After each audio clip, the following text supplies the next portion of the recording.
We are the Oak Ridge cheerleaders here at ORUD warming up for tonight's big game. C-A-T-S, Cats, Cats, Cats. C-A-T-S, Cats, Cats, Cats. C-A-T-S, Cats, Cats, Cats. C-A-T-S, Cats, Cats, Cats. Go, Cats! You can save over $1,000 on your annual utility bills when you make the switch to natural gas for heating, cooking, and clothes drying. ORUD has exciting appliance incentives to offer your family. Buy appliances and get rewarded. It's as simple as that. Learn more about how much you can save at ORUD.org. ORUD is your one-stop shop. We sell and install gas appliances for our customers and make it easy to add to your bill with our 0% interest financing. Natural gas is affordable, reliable, and safe. We are proud to offer our customers a product that saves money, provides consistent service, and is a clean energy source. ORUD is your affordable energy choice, so make the game-winning play by switching to natural gas this football season.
Years ago, the BBB TV-12 crew arrived at Blankenship Field to see if Oak Ridge could bounce back from a Week 1 loss to South Doyle.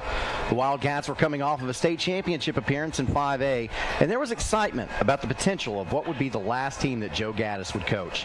As long as we're not counting when, he may fill in when a current coach gets suspended over sideline warnings, mind you.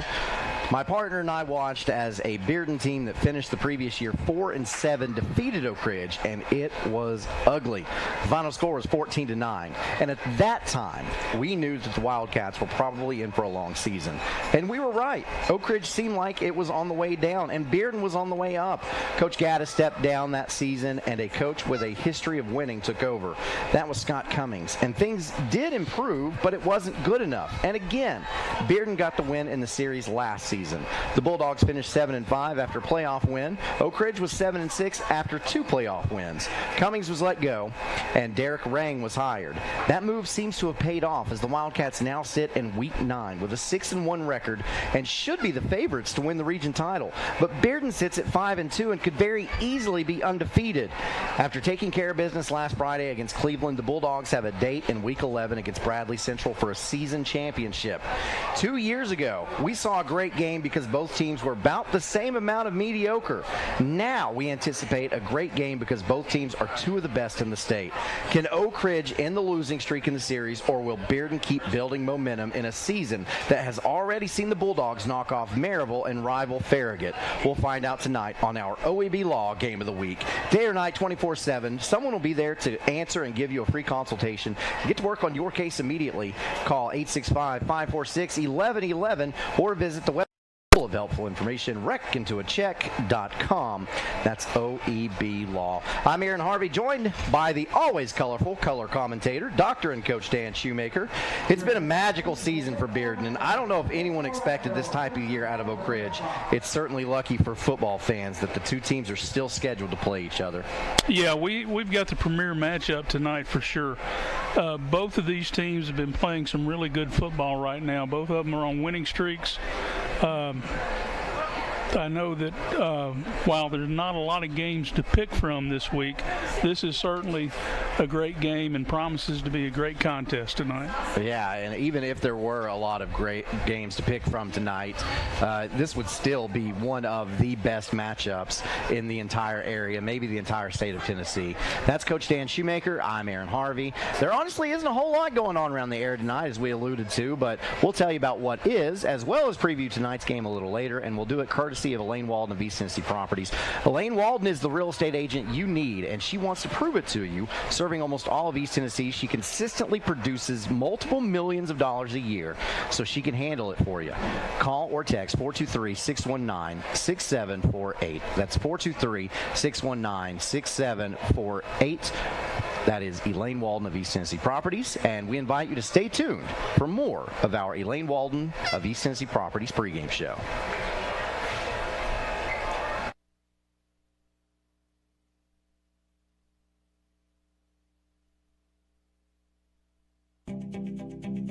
At OEB Law, our home is your home. And your family is our family. And down here, family takes care of family. Giving back and helping out whenever needed. OEB Law is proud to be from East Tennessee. OEB Law feels like home. Daniel Forrester has been trusted by Anderson County families for nearly 2 decades. Daniel has appeared in Anderson County Chancery, Circuit, Sessions, and Juvenile Court thousands of times over the past decade. A Rule 31 mediator, Daniel has been trusted to mediate hundreds of cases across Anderson County. A community leader, Daniel has worked closely with local officials to make Anderson County a better place. A conservative and dedicated husband and father, Daniel's faith has shaped his character and integrity. On March 5th, vote Daniel Forrester for Anderson County Chancellor. Kathy Mae Martin has been making real estate dreams a reality for over 3 decades. Buying or selling real estate is one of the most important decisions you'll ever make. Choosing the right realtor is next. Thinking of buying or selling? Call Kathy Mae Martin at Coldwell Banker Jim Henry & Associates for all your real estate needs. Rest assured, with Kathy's knowledge and experience, you will be on the winning team. Evans Mortuary has been serving the needs of families in and around Roane County since 1976. As established members of our hometown community, we understand the security of dealing with people you know you can trust. We build our reputation on this trust.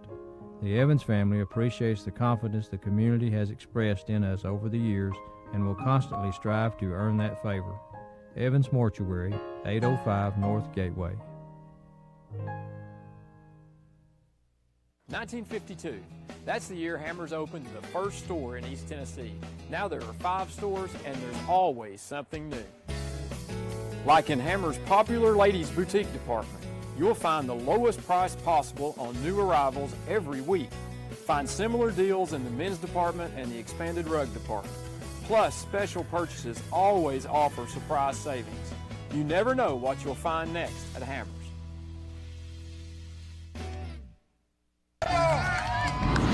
Here we go, Billy. Swing hard. As your local agent, I know you. I know every Saturday your son Billy plays Little League.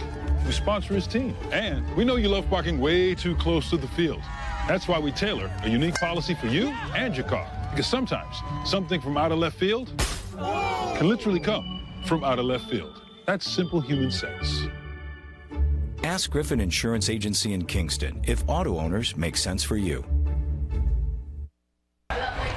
And welcome back to the Elaine Walden of East Tennessee Properties pregame show. Elaine has going on 10 years of real estate experience, and she can get you into your next home. She serves mostly Anderson, Blount, Cumberland, Loudoun, Knox, McMinn, Monroe, Morgan, Roane, and Scott counties. So especially if you're in one of those areas, give her a call or text, 423-619-6748. That's 423-619-6748 for Elaine Walden of East Tennessee Properties. I'm Aaron Harvey, joined by Coach Dan Shoemaker. I mentioned before the break that there isn't a whole lot going on in our area tonight. A lot of teams are using tonight as their bye. Your coach, so why is this week so popular for so many teams? Maybe it has something to do with fall break or something? It has everything to do with fall break, really. Coaches hate anything that disrupts their schedule or gets players out of their routine. I always hated fall break myself because you have players who may be going on a trip with their parents and they're going to be missing practice that week. You don't know whether you should go early, practice early and get kids out, or if you should stay on your regular schedule. On game days, we would always bring our team in about 11 o'clock or so, feed them a pretty good lunch. Then we'd get some walkthroughs in. Then we'd go watch films, have our position meetings. And then about 3:30, then we would start our pregame. You try to keep to the regular schedule as much as possible, but that is impossible during fall break week. Well, and something about like schedule making, I know that coaches are responsible. If you need a game, you have to reach out yourself and try to find somebody else who needs a game. And so if all these teams are taking the fall break off, it might be hard to find somebody. Oh, absolutely. And beggars can't be choosers sometimes, so you end up playing fall break. Some people like to play fall break because it gives them an open date somewhere else in their schedule. Yeah. But me, I always preferred to have fall break as an open week if I could. Well, at least for our game tonight, Oak Ridge is playing Bearden. No region significance, no playoff significance tonight. Just a really good ball game that we're looking forward to. But there is a game with region significance tonight. It's Maryville at Cleveland. The Rebels have already suffered region losses to Bradley Central and that Bearden team. The Blue Raiders got the win last season at Maryville. If they can do it again this year, then Maryville would be at risk of not making the playoffs and needing a win against Farragut in Week 11 to even finish fourth in the region. Keep in mind here, Maryville's won 22 straight region championships, which obviously is not going to happen this season. What do you think? Do you think Cleveland can do it again? I believe they can. Maryville's confidence has been shaken. Right now, they're playing for the third or the fourth spot in that region, and they're not used to doing that. Like you said, they're used to playing for region championships, and they're fighting, struggling just to get in. And it'll be interesting to see how Cleveland responds tonight. They're a solid ball club, too, and they're playing with some intensity. I suspect that Cleveland may pull this one out and push Maryville into struggling for that fourth place spot with Farragut. Oh, my gosh. It's so hard to picture Maryville being in that position after the run they had with George Quarles, the straight state championships, and I don't know. Maybe it's a this year thing. Maybe they'll be right back next year where everyone expects them to be. But it certainly does look like Rome is falling, as we have alluded to earlier. Kingston's got a pretty interesting road matchup tonight against the Chargers of McMinn Central. That team represents Region 3, which is the region Kingston was in just a season ago. And they come in with a 5-2 record. They do have a common opponent in Meigs County. The Tigers beat Kingston 12-0 and beat McMinn Central 53-29. Based on that, one might think that Kingston has a clear advantage here, but I don't think so, because the transitive property does not apply in sports. Well, that's a little math there, right? That's right. Last season in Kingston, the Chargers pulled off the 17-14 victory, which began a 4-game losing streak for Coach Pankey's squad, which eventually meant they missed the playoffs. I really expect a similar score tonight, but maybe going the other way. Well, yeah, Kingston right now is playing with some confidence. And I think they'll take it to the Chargers because they've got something to prove. I think they do. McMinn Central is also playing well, but they've given up 200 points this season so far, while the Yellow Jackets have only given up 89 points. I think the defense will take this one tonight. That's Kingston. That's a solid stat you just pulled out of there. And I was kind of trying to figure out how I would lean if I was picking that game. And then you brought that stat up, and I'm like, wow, yeah, I think Kingston probably has the advantage tonight based on their defense. So that's Coach Dan Shoemaker. I'm Aaron Harvey. This is the BBB TV-12 Game of the Week, and it is brought to you courtesy of Elaine Walden of East Tennessee Properties. You see Elaine's face on the screen, her phone number as well. You can give her a call, 423-619-6748, for all of your real estate needs. We'll talk about a little bit else of what's going on around the area. We'll look at region standings because that's starting to take shape. We'll also look at the current AP rankings as well when we get back to the Elaine Walden of East East Tennessee Properties pregame show. Patterson's Appliances has been helping families like yours find quality home appliances from trusted brands including Whirlpool, Maytag, and KitchenAid for over 55 years. Our knowledgeable appliance specialists know how to outfit your kitchen or laundry room with the right appliances to meet your needs. We service what we sell with our own in-house factory-trained service technicians, and for the DIYers, our parts department is always ready to help customers find the appliance parts they need. Patterson's Home Appliances, because we care. A college degree can't be earned in just one day, but can be achieved by doing our best together, just one day at a time. From getting a great start with your Roan State Success Coach, to learning together in the classroom, accessing free tutoring in the Learning Center, and working one-on-one with your instructors. Together, we succeed, one day at a time. Oh, and free tuition helps. So apply at roanstate.edu now, and let's succeed together.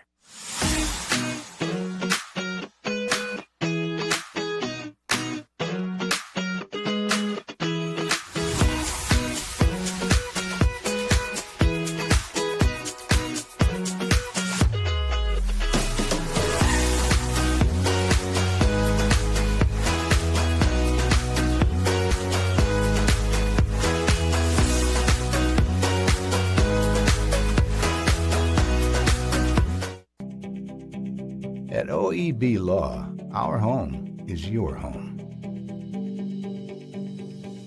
And your family is our family. And down here, family takes care of family. Giving back and helping out whenever needed. OEB Law is proud to be from East Tennessee. OEB Law feels like home. Our story starts with a promise made to the communities of East Tennessee. A promise to always look forward, to the horizon, and past it. A promise to help you live well. At Covenant Health, whenever you enter one of our hospitals, visit any of our physicians, or talk to us on the phone, we will welcome you and your family as one of our own. Because it's about you, and it's about time. Covenant Health. For every moment. The Free Medical Clinic of Oak Ridge presents New Year's Eve 2024 Countdown on Sunday, December 31st, 2023 at 9 p.m. to January 1st, 2024 at 1 a.m. Live band, food truck, hot air balloons, sponsored by Tennessee College of Applied Technology, Baird, the City of Oak Ridge, David Coffey, BBB Communications, and Holloway Event Company. Ball drop and fireworks. Come with your friends and family to count down the new year together. Don't miss it. Free to the public. For more information, go to fmcor.org. Fan Gear Barn is Oak Ridge's source for new and vintage sports fan gear from around the world of sports. Find your favorite team gear at Fan Gear Barn, located at 977 Oak Ridge Turnpike, across from the hospital. Open 10 a.m. to 7 p.m., 6 days a week. Closed on Sundays. Energize your home with natural gas from ORUD, your affordable energy choice. See all the ways natural gas can improve your home by visiting one of the ORUD showrooms in Oak Ridge or Kingston. New gas appliances run more efficiently. They provide hot water when you need it, precise heat control for cooking, and can dry clothes in about half the time. Comfort you can feel. Savings you can use. ORUD Natural Gas. And welcome back to the Elaine Walden of East Tennessee Properties pregame show. Elaine did about $10 million in sales a year ago, which isn't really surprising considering she does multiple millions of dollars a year in sales. She serves nearly all of East Tennessee, so if you need to buy or sell a home, you got to get in touch with her. You just got to do it. Her number to call or text, 423-619-6748. That's 423-619-6748. That's Elaine Walden of East Tennessee Properties. I'm Aaron Harvey, joined once more by Coach Dan Shoemaker. You know, Sunbright is winless this season, and tonight they make the trip to John R. Dillon Field to take on the Bulldogs of Wartburg, who will enter this matchup with a record of 1-6. Both teams could desperately use a win. The number of players Sunbright is dressing is in the teens, though. I have to think Wartburg has got to be a heavy favorite here. Yeah, I agree, Aaron. I've also heard that the Wartburg numbers are also down a little bit as well. But they still should have the advantage tonight. You feel for Sunbright. I mean, small numbers and, first-year head coach.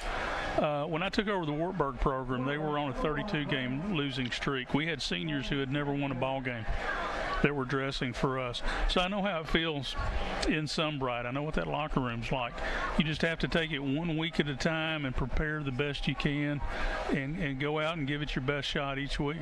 Yeah, and I can't speak for all of the age groups there in their little leagues, but I know that they struggled to even have a little league program there for a couple of years.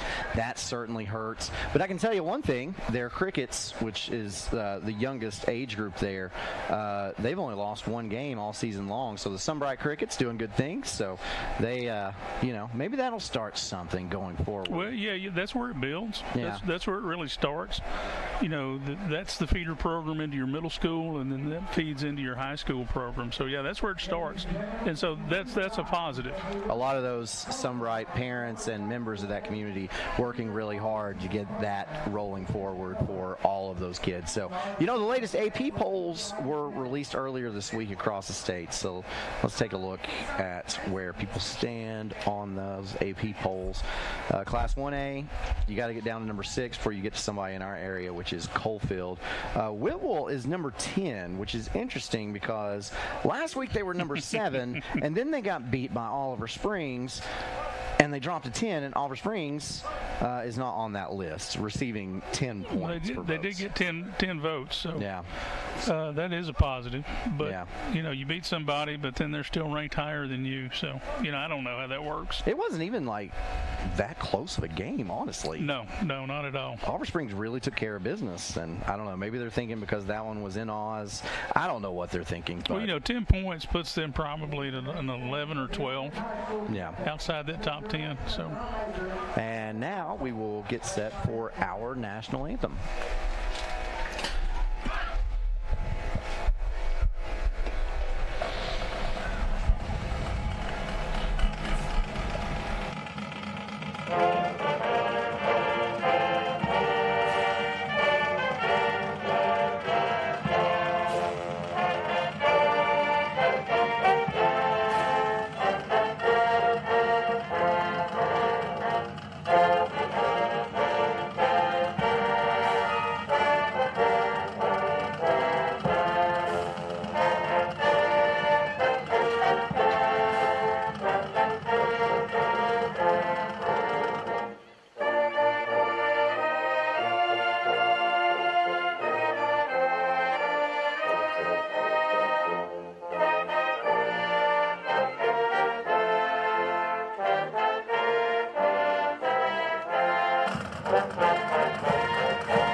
Indicate that it is almost game time. Let's run down those AP standings real quick, and then we'll move forward.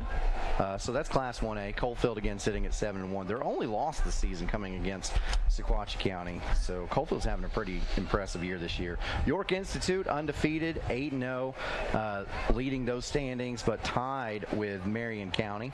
Marion County typically a very good football team. A lot of history there. The Sequatchie Valley Conference, yeah. Yeah. So looking at Class 3A, you've got Alcoa receiving all the first place votes, which is not surprising. Alcoa, not surprising at all. Clearly the best team in the state. Meigs County sitting there at number 3. Kingston at number 6. Kingston at 6, yeah. So good luck for them. Gallenberg-Pittman always tough, sitting there at number 4. In 4A, Pearl Cone leading the way, followed by Upperman. And this is surprising to me, honestly. Elizabethton at number 3. Elizabethton, a strong team for sure. I don't know. I don't know. I think Greenville's back, and I think Greenville is is a force to be reckoned with. But then you see Gibbs. Gibbs is sitting there at 9. And just cracked the top 10 right there. Yeah, and Gibbs a winner last night. But Anderson County is going to defeat Gibbs later this season, I do believe. Yeah. And that will take place next week. 5A West leading the way. And then you got Oak Ridge sitting there at number 7 and Powell coming in at number 10. Number 10, yeah, and they cracked the top 10 as well. Yeah. Class 6A, Bradley Central, Maryville received votes, but you see this Bearden team coming in at number 6, so we'll get to see them tonight. Really excited about that. This is such a great matchup. Oh, it is. It is. So I tell you what, we will go ahead and take a break. And then when we get back, we will preview this matchup that we've got coming up between the Bearden Bulldogs and the Oak Ridge Wildcats on your OEB Law Game of the Week and your Elaine Wald of East Tennessee Properties pregame show. On-site care in Kingston is accepting new patients. Nurse practitioner Candace Templeton has over 25 years of healthcare experience in offering management of chronic care conditions. On-site care offers free sports physicals for established patients. Plus, on-site care offers hormone replacement therapy with compounded pellets. And now on-site care welcomes Darren Wright, a board-certified family nurse practitioner who will be accepting new patients. Call 865-285-9588 to schedule an appointment at On-Site Care. At Ray Varner Ford in Clinton, we believe in turning moments into memories. From life's milestones and growing families, Ford is there every step of the way. How about a new 2023 Ford Edge all-wheel drive ST, $42,545. 2023 Ford F-150 Super Crew, $53,398. 2023 Ford Escape all-wheel drive ST, $33,939. Local you trust? A new Ford your family can afford. Ray Varner Ford, your East Tennessee Ford dealership. And welcome back to the final segment of the Elaine Wald of East Tennessee Properties pregame show as we get closer to kickoff here at historic Blankenship Field.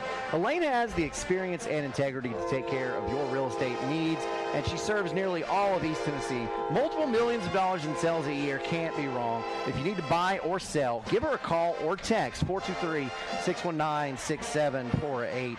That's 423-619-6748 for Elaine Walden of East Tennessee Properties. As you see the Oak Ridge Wildcats coming down the stairs to get ready to run out onto this field for this one. I'm Aaron Harvey alongside Coach Dan Shoemaker, and now we get to talk about the game we've got in front of us as Bearden is here in Oak Ridge. They're in different classifications, and looking at the body of work so far, it looks like Bearden is the Oak Ridge of 6A, and Oak Ridge is the Bearden of 5A. In fact, I believe when those rankings, Oak Ridge was ranked 6th in the state, and Bearden was ranked 6th in the state in their respective classifications. Both teams have stout defenses and running games, and this is a dream for an old school football fan. Absolutely. Both these programs hang their hat on the run game for sure. And they do have the potential to throw as well, but they want to run the ball. They want to play ball control. One of my old coaches from high school, Coach Joe Love, always said when you run the ball, it was safer than throwing the ball. Fumbles, interceptions, drop passes were always a concern he had. He was a run-first guy, and I think both of these teams are going to be that way tonight as well. Yeah, but if they do decide to throw, Bearden has Jaheim Merriweather, who's listed as an athlete and committed to play for Purdue University next season. The Bulldogs also have Sam Tummins, a talented wideout who's believed to be headed to Charlotte to play for the 49ers at the next level. Oak Ridge has Brandon Hayward, who makes plays on both offense and defense. He's believed to be leaning towards maybe the University of Tennessee for the next level. There's no shortage of talent on that field tonight. Absolutely. Both these teams are deep with speed. You can't coach speed. You either have speed or you don't have speed. I think the secondary of the Bulldogs is playing very well right now as well. They're playing very well. And I think that could be an important difference in this game tonight. Of course, we've got to talk about the running backs tonight. You mentioned the running game. They'll be featured heavily tonight. For Oak Ridge, senior DeJavis Dozier has over 1,000 yards rushing on the season, but for Bearden, sophomore Jason Thompson isn't far behind him at 963. As you see Dozier in action in there, I heard Mark Packer on Rivalry Thursday call him the Bulldozer, and I think that's an appropriate nickname for him. But Jason Thompson for Bearden has 963 yards rushing. Both have 15 touchdowns on the year. Whoever between the two of these has better stats tonight might determine the winner of this game. Yeah, we're going to see a couple different styles tonight. Thompson, he's only a sophomore, but he's quick and he's shifty and he's really hard to tackle. Yeah, you see on your screen there. Dozier, on the other hand, is a senior. He's more of a downhill runner. He runs with power. He breaks tackles. He seems to get stronger as the game goes on. In addition to these running backs, though, there's also a pretty good offensive line in front of those guys. And as Coach Love used to always say, he said, running the ball's like smoking a cigar. If you don't have any fire up front, you're not going to get very far. So, that's what we're going to see tonight, I think. I love that. It looks like Bearden has won the toss and will decline. Let's make sure. Actually, it looks like, yeah, Bearden won the toss. They will decline. Oak Ridge will receive the ball to start this game. It's that time again. Dr. Dan, you got to tell us your do's and don'ts. I think the do's tonight for Oak Ridge is run the ball and establish that defensive identity early. I think the don'ts are don't break down on special teams, avoid that 3rd and long, and avoid turnovers tonight. For Bearden, I think it's pretty simple. Use all of your offensive weapons, make the Oak Ridge offense predictable, and use the excellent secondary to shut down the passing game of Oak Ridge. The don'ts, don't let the pressure of playing at Blankenship Field distract you, the ship as they call it. And don't let Oak Ridge grind the clock, and don't turn the ball over. Avoid those turnovers. All right, so you heard the do's and the don'ts for both of these teams, anticipating a great matchup tonight. As I said, no shortage of talent on the field tonight, as we're going to see DeJavis Dozier. We saw him earlier this season, really the anchor of this Oak Ridge team. But he's surrounded by talent. You're going to see Vashon Knowles on defense. He runs that defense, but he'll also line up and catch the ball from a tight end position. So looking forward to this one tonight.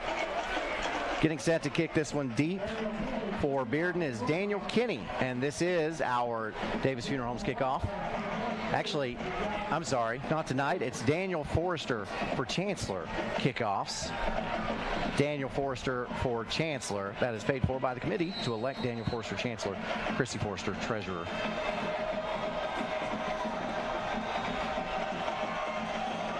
And we are underway at historic Blankenship Field. A little squib, yeah. It's taken by Price Davis, and Davis gets it up to the 36-yard line. A great return. That's not Price Davis. That's Riker Arms for Oak Ridge. Yeah, that was kind of a flat trajectory kick. They didn't want to kick it deep, obviously, so they kicked it to an up back, and he got a pretty good return there as well. Good positive yardage. So Blaine Stansberry brings his team onto the field for the Hammers 1st and 10. Again, ball spotted at the 36-yard lines. Handoff, fakes the reverse. And, of course, this is Dozier getting up to the 41.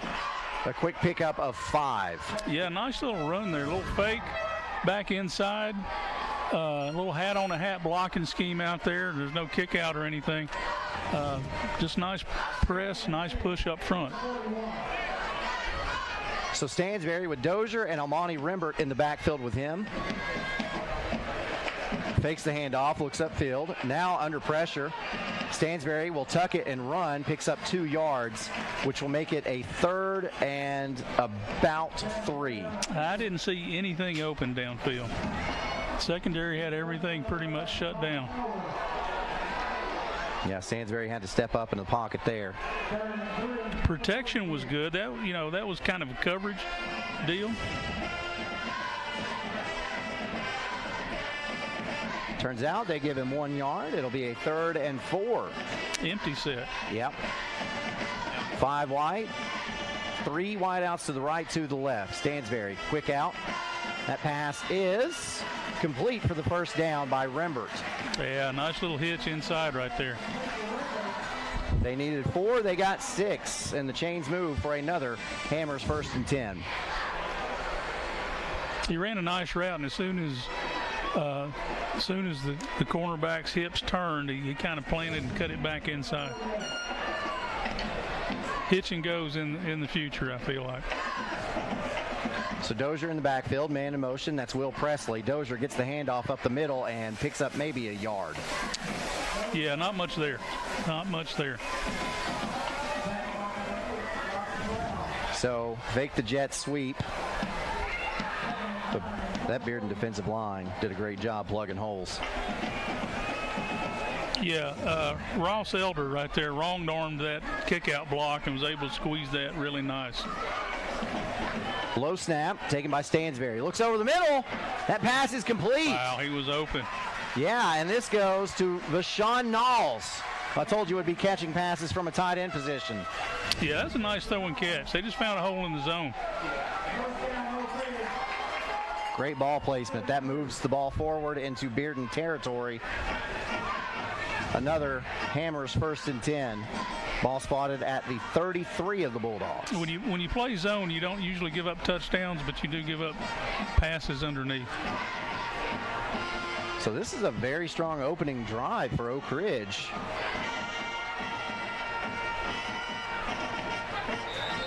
And now we've got flags on the play. Maybe had some early movement.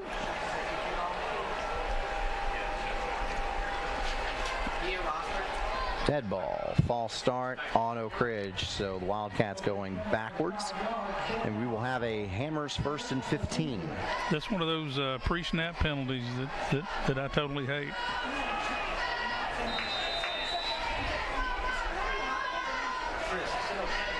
How's modern football changed that? Because you've got silent counts now and claps, and you're very far removed from hike. Oh, absolutely, absolutely.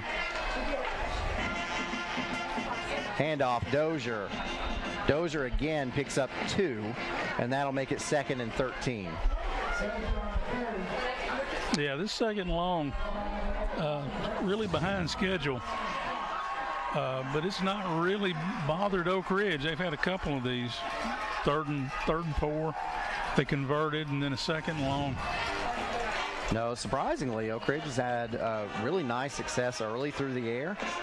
And I guess if you're Oak Ridge, you're hoping that opens up the running game a little bit. But, hey, if they're going to make you go through the air, you've shown you can do it so far. As Dozier sent in motion, and now screen. Nice wide receiver middle screen to Brandon Hayward, and Hayward picks up the first down. Really, really nice. Really nice. You know, I can't tell you the last time I saw a wide receiver screen over the middle like that. It's been a while. Yeah, that's been a while. Normally those are outside the hash, but he brought that right back to the middle. So Hammers 1st and 10, ball is spotted at the 18-yard line. So again, Oak Ridge keeps the sticks moving, and now they're in the red zone. Opening drive of this game. Stansberry floats it out, and that pass is complete. And that goes to Presley. I think Bearden has said, we're not going to let you run the ball. We're going to try to load the box as much as we can, which is giving you some single coverage on the edge on the outside. And Oak Ridge has said, okay, if you're going to give us single coverage, we're going to take advantage of that. That was a pickup of 5, makes it 2nd and 5, and that's something we talked about when we were previewing this game. We know the running backs are great, but there's also skill position players for both of these teams that can hurt you. And Oak Ridge is going to take a timeout. This timeout brought to you by Patterson's Appliances. While you wait, visit pattersonsappliances.com to shop online for quality home appliances today. At Ferris, we want you to get the most out of your time and end each day feeling good.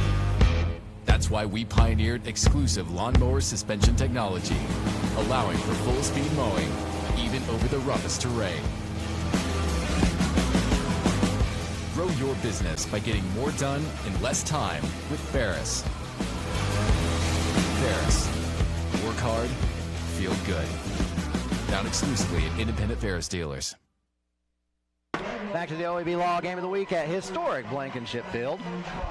Established back in 1943. You may recognize that as, the start of the Secret City. That's pretty cool. That is pretty cool. They built all these houses for workers to live in, and they built a football field. There's nothing more American than that. Absolutely. So Stansberry has Dozier in the backfield, 2 wideouts to the left, 1 to the right. Stansberry looking to throw, and now he's going to go to the end zone. That pass is caught! Caught for a Sabra! Beauchamp, touchdown, Oak Ridge! When you watch that, you'll see Stansberry give a little pump fake. That's that hitch and go we talked about a little earlier. Almani Rimbert. That was nice. Who would have thought? Who would have thought that on the opening possession of this game? Now watch the little pump fake. There it is. Oh, man. And Bearden known for its vaunted secondary, too. And Oak Ridge does most of its damage as the extra point is good on or through the air. And they got 7 early. It's Oak Ridge 7, Bearden nothing in the OEB Law Game of the Week. At OEB Law, our home is your home. And your family is our family. And down here, family takes care of family. Giving back and helping out whenever needed. OEB Law is proud to be from East Tennessee. OEB Law feels like home. Back to the OEB Law Game of the Week. Boy, we got to talk about what this does to your defensive strategy, because Bearden, it looks like, came out and said, you know what, beat us through the air. And Oak Ridge said, okay. Okay, let's do it, yeah. So does the game plan at all change for Bearden here as we get set for another kickoff tonight, which is sponsored by Daniel Forrester for Chancellor? Yeah, I think you're going to have to discuss what you're going to do in the secondary. They were playing 1 high, which gives you an extra guy down in the box, and they're going to have to take that away. Eli Pearson with an end-over-ender pooch kick, and that is taken. He's got a gap. Yeah, at about the 27-yard line and brought all the way up close to midfield. And for Bearden, that's Torrey Beaufort. And I tell you, Beaufort has multiple kickoff returns for touchdowns this year, including one last week against Cleveland. So you think, hey, maybe we don't want to kick it to him. But I guess Bearden anticipated that because he came up close and caught it anyway. Yeah, he's not the guy you want handling the ball for sure. So you got to figure out where he's at and kick away from him. Quarterback Drew Parrott for Bearden. Back in the backfield. Hands off to Thompson. Our first look at Thompson. And he goes for about no gain on that Hammers 1st and 10 and bring up a 2nd and 10. Nothing there. Nothing there. And Parrott, a junior this year, we saw him start as a freshman for Bearden at Blankenship Field 2 years ago. So Bryce Dorsey came up and really plugged that really well right there. Does it kind of make you wonder if Oak Ridge is saying the same thing? Like, hey, you better beat us through the air. Might be. We'll see. So Parrott in shotgun formation, 2 wideouts to his right. Looks like a tight end to the left, and we've got flags. As that was going to be another handoff to Thompson. And we got a false start on Bearden, so the Bulldogs backed up 5 yards. Both teams have a false start in their opening possessions. If you'll notice there, they rolled the safety down late to their right side, the offensive left side. They were anticipating the run coming right where it was. So they've studied their film. They kind of understand tendencies. Yeah, they're too high, but it's not uncommon for that. So here he comes again. Safety's down. This time Parrott rolls to his right, looks upfield, and just dumps this one underneath. That pass is complete, and that goes to Sam Tummins, but only for a pickup of 6, which will make it 3rd and 9. So 3rd and long. I think what they're doing, they're rolling the safety down opposite side where Thompson is, because if you hand the ball off out of that shotgun, that's where he's got to run. Not on a counter play. No, you're exactly right. So that's what comes next. Parrott, straight drop. Looking upfield and throws this one deep. And we are going to have flags. And not anything intentional there. Yeah, I don't think he meant to do that. I think he was probably looking up in the air. But that's a 15-yard penalty, and that gives Bearden the automatic first down. So Bearden is able to convert the 3rd and long.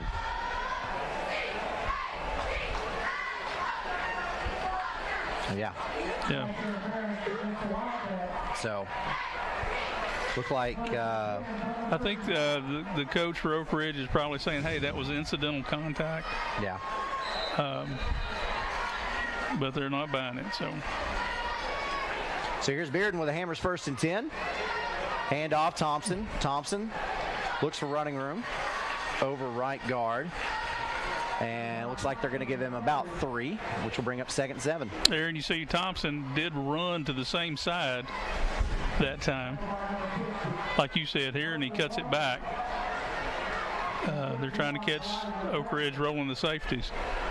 Yeah, and Thompson came out at the end of that play, asked to come out. I don't know if he got a rocket issue or what, but maybe we'll see him again, as now with his carry and bulldozing his way in for Bearden. That looks like Torian Riggins. Yeah, that was a nice run.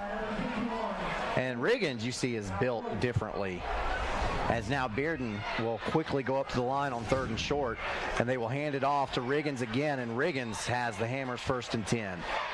Nice pickup down to about the 21-yard line. Yeah, a little tempo right there.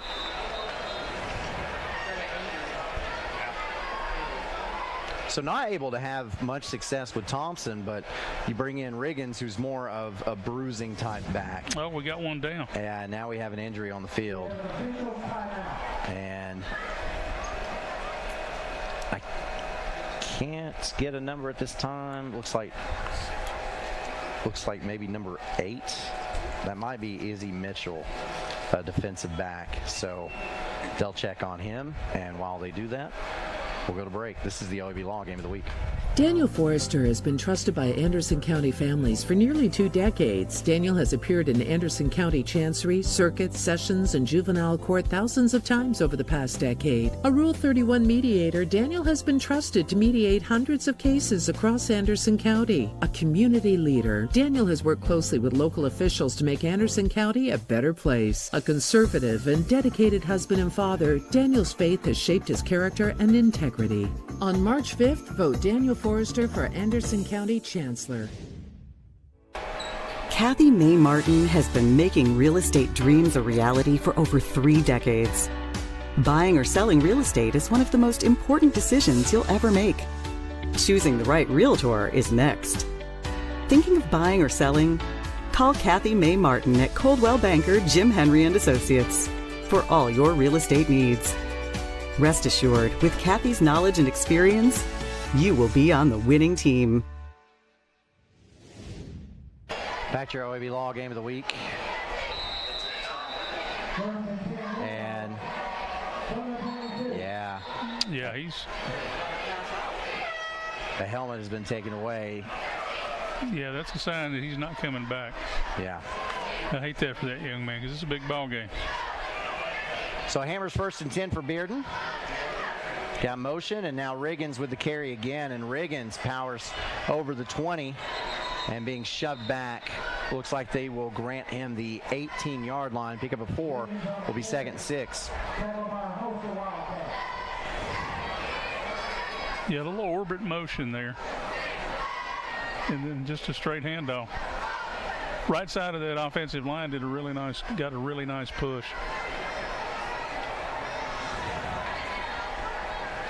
Bearden back up to the line. Hand off again. And this time back into the game. This is Jason Thompson. And Thompson with a nice pickup up to the 14-yard line. That'll make it a 3rd and about 3. Yeah, this last series of plays are kind of like what we thought we would see. Drew Parrott, the quarterback, 2 wideouts to the left, and he will quickly throw it out that direction. This goes to Torrey Beaufort, and Beaufort is dropped immediately. No gain on the play, and that will bring up 4th and 3. Yeah, Coach Jones has got a decision here. Do we go for take her 3, or do we keep this going?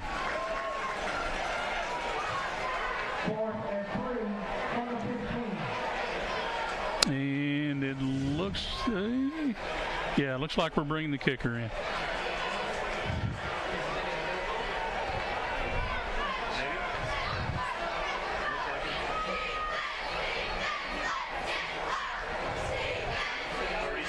They will spot it at the 22-yard line.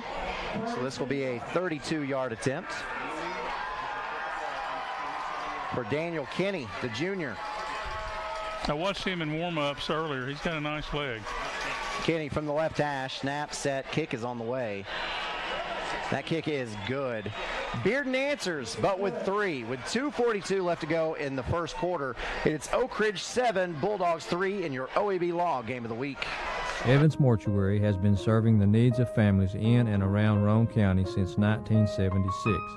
As established members of our hometown community, we understand the security of dealing with people you know you can trust. We build our reputation on this trust. The Evans family appreciates the confidence the community has expressed in us over the years and will constantly strive to earn that favor. Evans Mortuary, 805 North Gateway. Back to your OEB Law Game of the Week. Aaron Harvey, Coach Stan Shoemaker. Bearden at Oak Ridge at historic Blankenship Field as we get set for another Daniel Forrester for Chancellor kickoff. Well, you know, Oak Ridge takes their initial possession, scores. Bearden takes their initial possession, scores the field goal, but at least they responded at this point. So here is Daniel Kinney getting set to kick off here. Had a little bit of a squibber on his first kickoff. This one does the same thing. It bounces and oh my goodness. Ooh, Dozier made a mistake. That ball was huddled around the sideline, and Dozier gets it and runs out of bounds with it. And so now Oak Ridge will start at the 2-yard line? No, I think they're more like the 1. We'll see on this Chuck Fleischman replay. And Coach Gaddis is kind of wandering down there to kind of take a look. Yeah, you see him there, the bottom right of your screen. Yeah. Honestly, it looked like Dozier just lost his footing. I think he thought maybe he could tightrope the sidelines and then get upfield. Didn't happen. Dozier with a handoff, and he's got to get out of the end zone. Whew, they'll give him forward progress just over the goal line. That was almost a safety. That was close. And Oak Ridge, again, hasn't had a lot of success in the running game, and that's not good when you're lined up right on the goal line. This would be a great place for play action. Just saying. A loaded backfield now. Handoff goes to Dozier. And this time Dozier gets up to about the 3-yard line. Yeah, kind of eased it out there a little bit. Makes you feel a little better if you got a punt on 4th down for sure. Yeah. He's given the 4, and that'll bring up 3rd and 8. A long 8.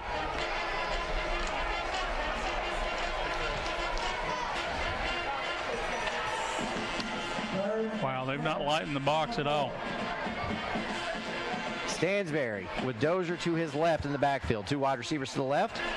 And Stansberry has a low snap, has to pick it off the ground, and he throws this pass. Wow. Woo.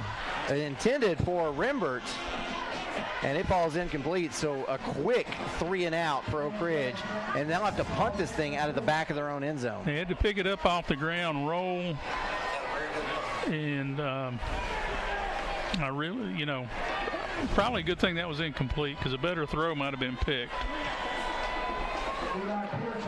Back deep to punt this one away is Eli Pearson.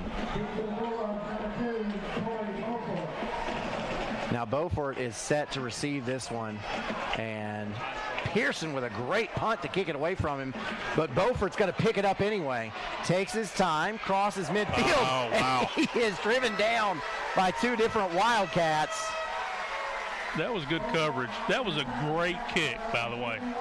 As far as directional kicking, he gets it out on the numbers and really disrupts the return right here. Beautiful, and the roll it gets. And we contained it, and then boom. You know, if you see highlights of Devin Hester, who is maybe the best return man in NFL history, he takes his time, he catches it, you know, kind of dances around a little bit, and then takes off. It looked like Beaufort was going to do the same thing. That's exactly what I thought, too.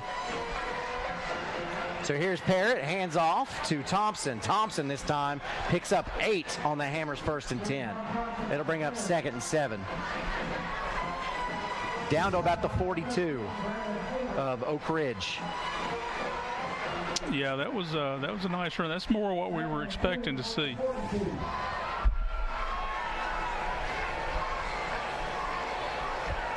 Hand off. This goes to Thompson. Thompson looks like he's going to have just enough for the Hammers 1st and 10. Yeah, he's got the first down. A little tougher sledding inside there that time. And you can see he's looking to bend back. You know, we were talking about rolling the safety up and playing to the away side that he's, whatever side he's not on. And he's looking to bend back to that. So clock is running under 30. And it looks like the play clock. It's pretty close to the game clock. It is. Bearden wouldn't have to run another play if they didn't want to. So we'll see if they do. Parrott in the backfield. Beside him is Riggins. Parrott will hand off to Riggins. Riggins looks for running room across the right end. Nothing there. Not much there. To bring up a 2nd and 10, and that is how. Got one hurt. Oh. Got one down for Bearden.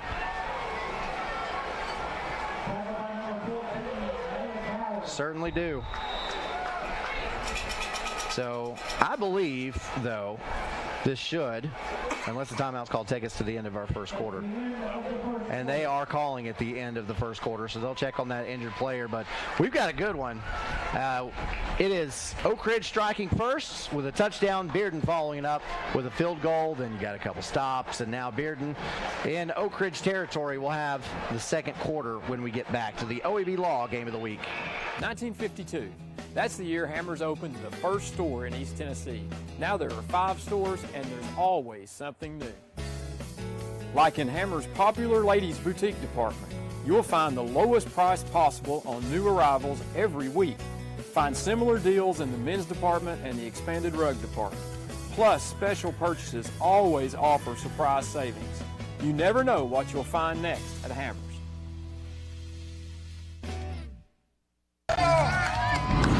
Here we go, Billy. Swing hard. As your local agent, I know you. I know every Saturday your son Billy plays Little League. We sponsor his team. And we know you love parking way too close to the field.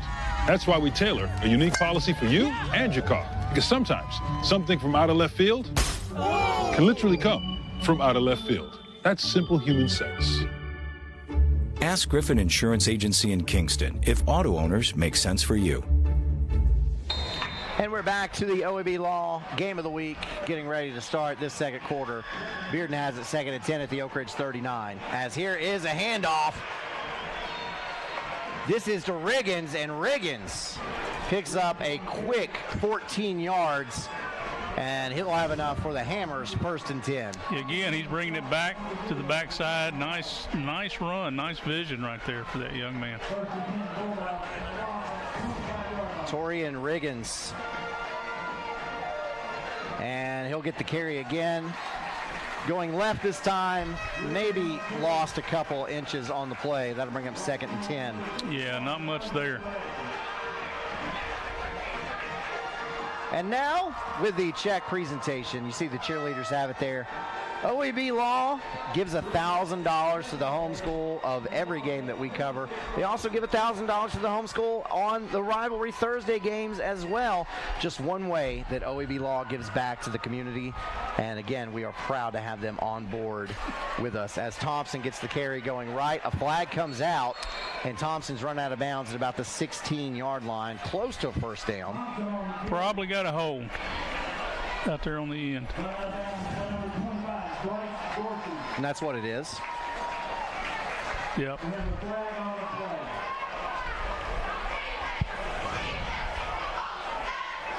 OEB Law. Normally, I mean, the last couple of seasons we've had him up here, and we'll talk to Tim Elrod in the first quarter of our games, and that's always great to do. We missed Tim this year, but you know, he's filling in as Judge Elrod right now. So hopefully we'll get him back next season so we can talk to him, as this is a big loss in the play. This will bring up a 2nd and 21. That's that's pretty big. Parrott has Thompson to his right with 2 wide receivers to the boundary side of the field. Takes a snap, 3-step drop, looks upfield, gets this one out, and that is caught and into the end zone for the Sabra Beauchamp. Touchdown is Sam Tummins for Bearden. Yeah, Tummins was just back there by himself. He beat the coverage. Was able to make the catch.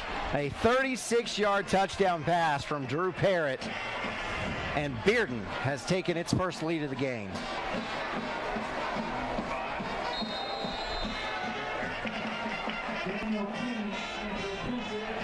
So Daniel Kinney comes on to attempt the extra point. Sophomore backup quarterback Madden Guffey will hold. Snap, set. That kick is up, and that kick is good. Wow, he's got a leg. I think that ball went all the way down to Big Ed's.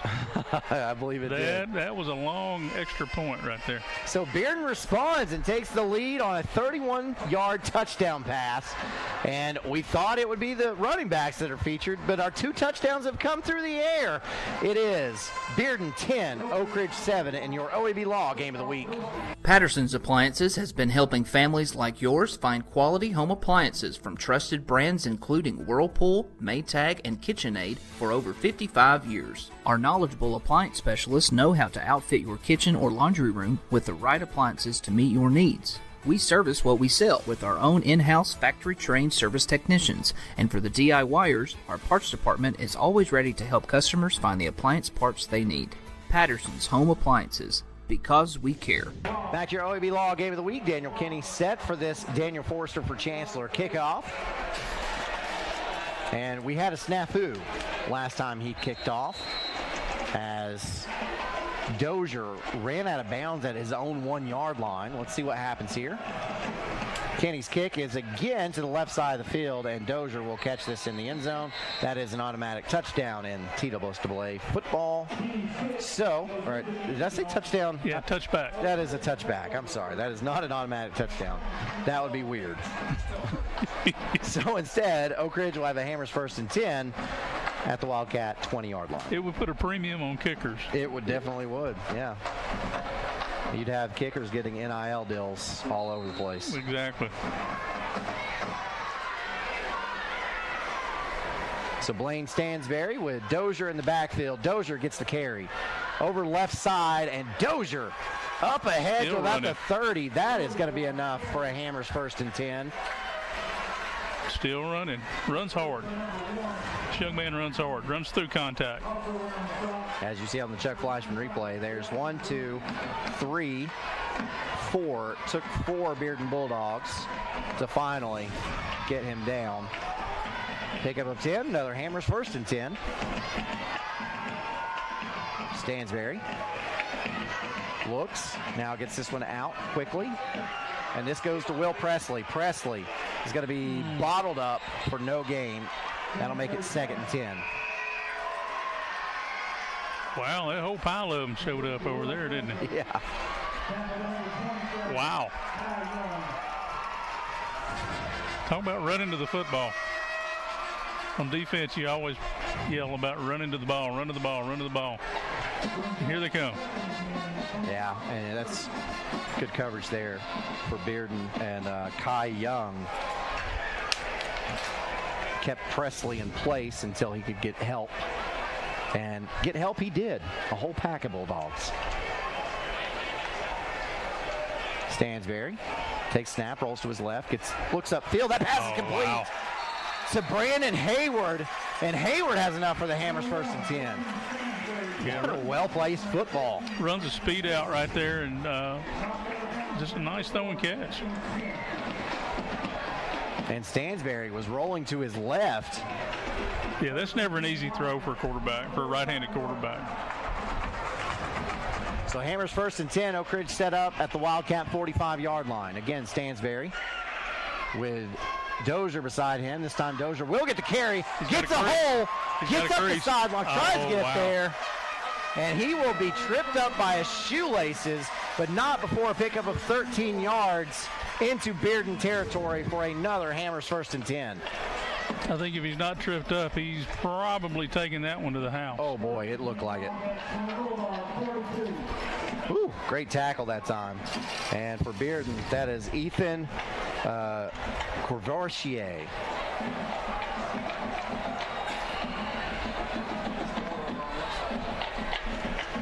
Handoff, Dozier up the middle.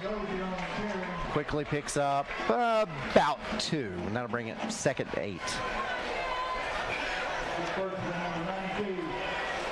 Bearden has just subbed their 3 up front guys right there. I think it's a wise move. As those guys get tired, you get fresh bodies in.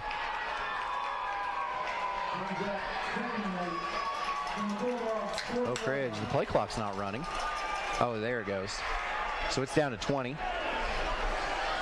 3 wide outs to the left, 1 to the right. Stansberry takes the snap. Drops under pressure. Sacked. Getting through there for Bearden is Jackson Graham. Yeah, those fresh bodies. Remember I talked about you bringing fresh bodies in? That makes a difference. They'll give Stansberry the 48-yard line.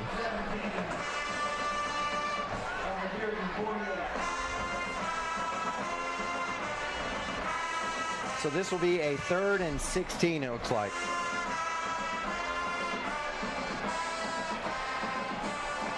And again, Oak Ridge taking its time, getting the call. 11 seconds on the play clock. Stansberry, 3 wide outs to the short side of the field. Takes a snap, drops straight back. He's under pressure, maybe trying to set up another screen. Instead, it's intercepted. Yep. Picked off by Quincy Hodge. And Oak Ridge turns the ball over, and Bearden will have it inside Oak Ridge territory at the Wildcat 47-yard line. As let's look at this Chuck Fleischman replay. Yeah, they played that screen about as well as you can play it. You know, they didn't bite. You had 1 rusher forcing the issue. Those other 3 were just kind of hanging around, finding Dozier. And they played that well. So Bearden with great field position to try to add on to its 3-point lead here.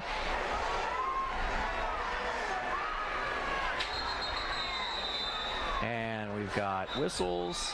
Bearden's going to take a timeout. This timeout brought to you by Patterson's Appliances. Check out the new store at 1067 South Walnut Avenue in Cookeville. Open for business now.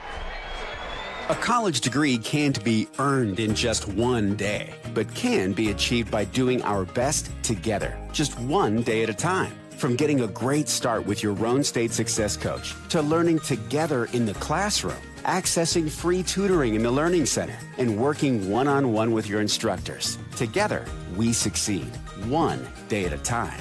Oh, and free tuition helps. So apply at roanstate.edu now, and let's succeed together. And back to the OEB Law Game of the Week. Karen Harvey, Dan Shoemaker, as Bearden with a lead here midway through the 2nd quarter. And we want to say a few thank yous to some sponsors tonight. First off, Mayor Warren Gooch, also City Councilman Sean Gleason Huge Wildcat supporters, Ryan and Blake Overton. Of course, they're saying, go Wildcats. Jeff Cole, the county clerk, and Rex Lynch, the circuit court clerk. As Bearden with his Hammers 1st and 10. Handoff goes to Thompson. Thompson goes ahead for about 2 yards, and that'll bring up 2nd and 8. Also, a big thank you to Representative John Reagan of the 33rd District, and also Climax Roofing and Renovations, LLC, helping us get this game on the air. Very thankful for that, because it's been a great game so far, and we anticipate it to stay that way for all 4 quarters. So after that short pickup, Bearden will have it 2nd and 8. Bearden's kind of running a little overload to their left side. Oak Ridge adjusted to it really well, so now they're bringing it back to their short side of their offensive line there. See if they stay with that. Thompson gets it down to the 40, and that'll leave him about 3 yards shy of the first down.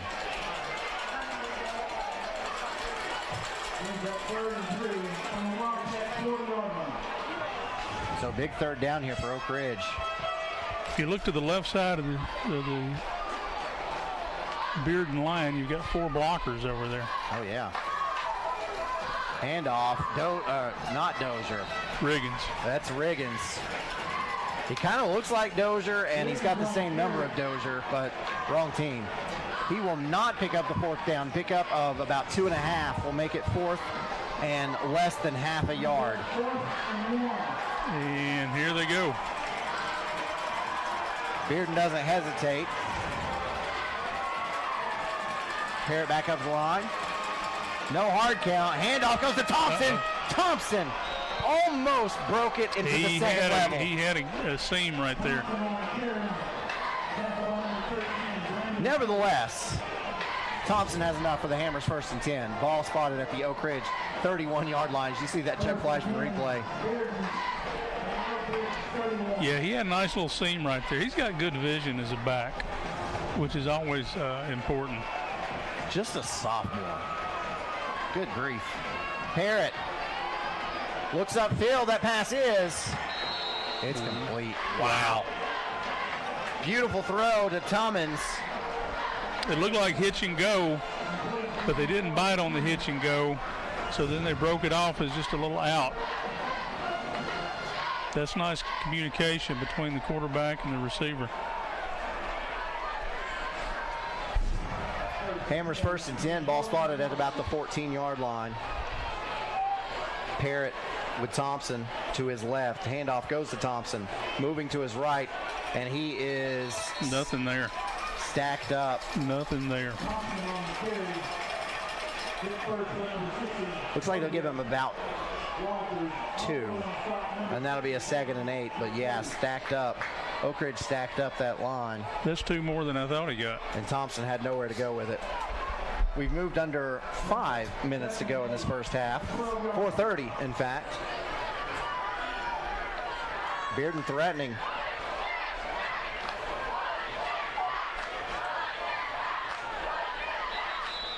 And we've got the umpire threw the flag.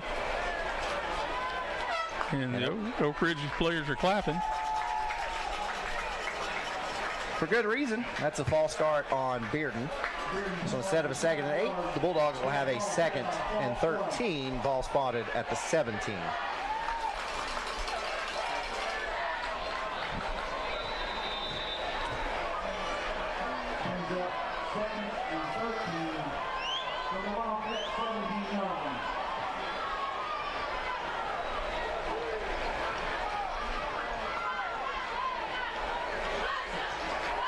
So Parrott with Thompson beside him, sends a man in motion. That's Beaufort, fakes the jet sweep instead. Thompson gets the carry, and again, a short pickup. I believe it looks like they're going to give him 1, and that'll bring up 3rd and 12? Yeah, 3rd and 12.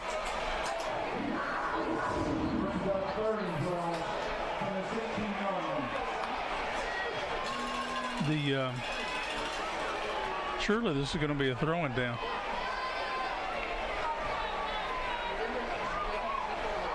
we also know Bearden is well in field goal range. Absolutely. Under 10 on the play clock. Parrott sends a man in motion. That's Beaufort. Takes a snap, rolls to his left, and chucks this one up. And it is incomplete. Trying to get Tummins. Yeah, he's the target tonight.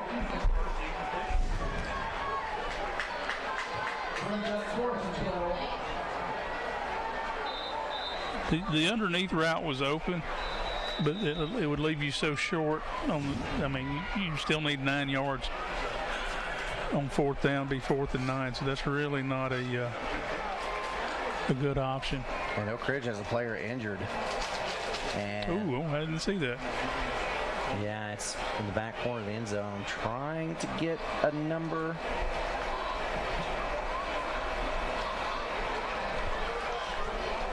He's up, and that looks like Price Davis. And it is. Yes, Price Davis. So Davis is hobbling. Hopefully he's not too injured. He's a major part of that Oak Ridge defense, the defensive secondary. So 4th and 12, we'll get to see what Bearden's going to do here. Likely going to send the field goal unit on the field. Yeah, here they come. See if we can see what happened on this Chuck Fleischman replay. Oh, I don't know. He just kind of pulled up there.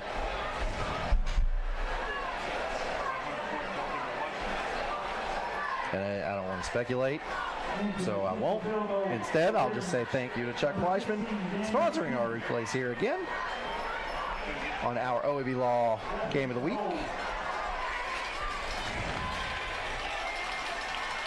As again, this is Daniel Kinney, and this will be a 33-yard attempt just inside the right hash. And that ball is up in the air, and it is good, very good.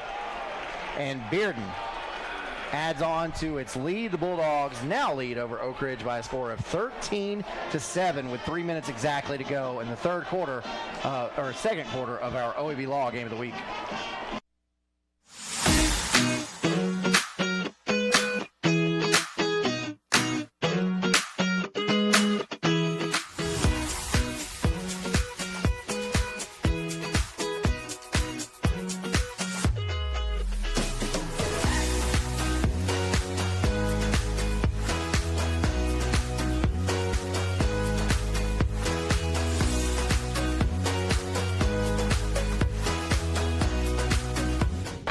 Back at our OEB Law Game of the Week.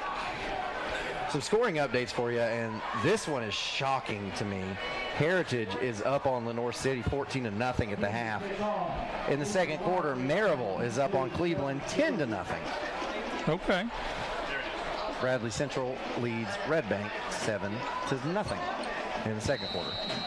As we get set for another Daniel Forrester for Chancellor kickoff. This is Daniel Kinney again, and this kick again is going to sail right to the back of the end zone for a touchback. He's got a nice leg. Now, see, you've spent a lot of your coaching time in Tennessee around the smaller classifications. So, and I know, like, when I first started broadcasting games, because that's where I was, too, covering those smaller schools. And it's hard to find a kicker for the 1A schools and the 2A schools. But, like, you start covering these and the legs, you see these, like, wow, I didn't know that was possible in high school. Right, yeah, exactly.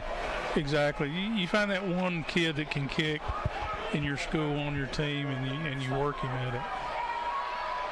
And on Hammers 1st and 10, Stansberry's under pressure and sacked. Brought down on the play by Perlino Appel. Yeah, just really good pressure up front. Looks like a little confusion on the protection. That's a loss of 5. We'll make a 2nd and 15.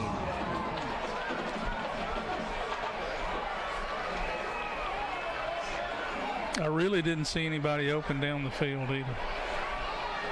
So that might have been a coverage sack. Ooh. Trying to get Vashawn Knowles out of that tight end spot, and Knowles has it knocked out of his breadbasket. Yeah, safety came up and hammered him. Otherwise, that's a catch. Probably about a 10-yard gain, which would bring up third and manageable, but as it stands, it's 3rd and 15, and Oak Ridge needs a timeout to talk about it. This timeout brought to you by Patterson's Appliances, proudly serving your community since 1965 because they care.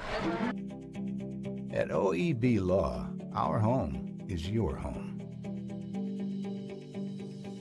And your family is our family. And down here, family takes care of family. Giving back and helping out whenever needed. OEB Law is proud to be from East Tennessee. OEB Law feels like home. Back to the OEB Law Game of the week here in Harvey. Coach Dan Shoemaker, as Oak Ridge faces a 3rd and 15 with 2:16 left to go in the first half.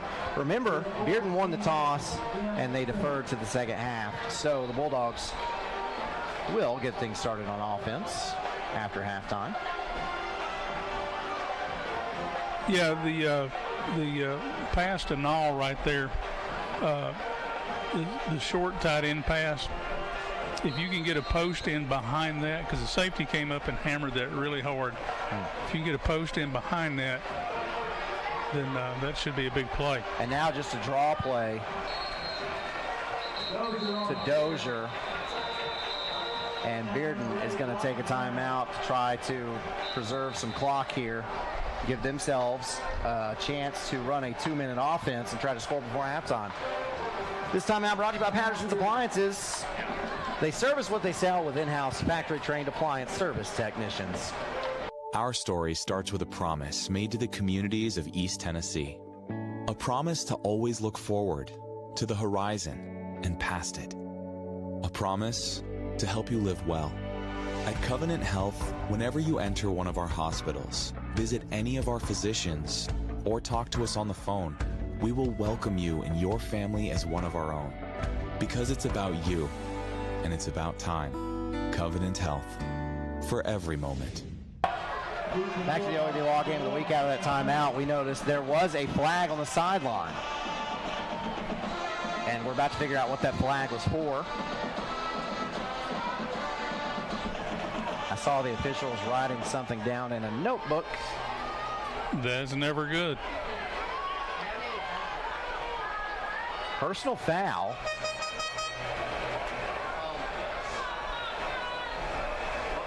I guess it's going to be declined and bring up 4th down. No, they're taking it. So the down counted? It must have been after the play? Was it a dead ball? I didn't think he said dead ball. Maybe I missed it. No, that'll back it all the way up to about the 10-yard line. That'd almost have to be a dead ball to lose the down like that. Yeah.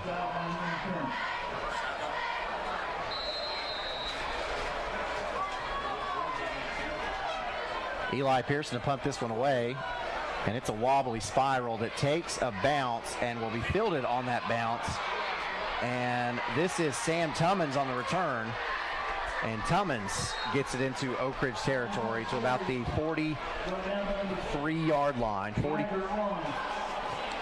They're going to spot it at the 44. That was a nice punt out of your own end zone. Pretty good coverage right there. Still great field position for Bearden. So Bearden has 1:54 on the clock and 1 timeout to try to get more points on the board before the break. Drew Parrott, the quarterback. Got caught with too many on the field.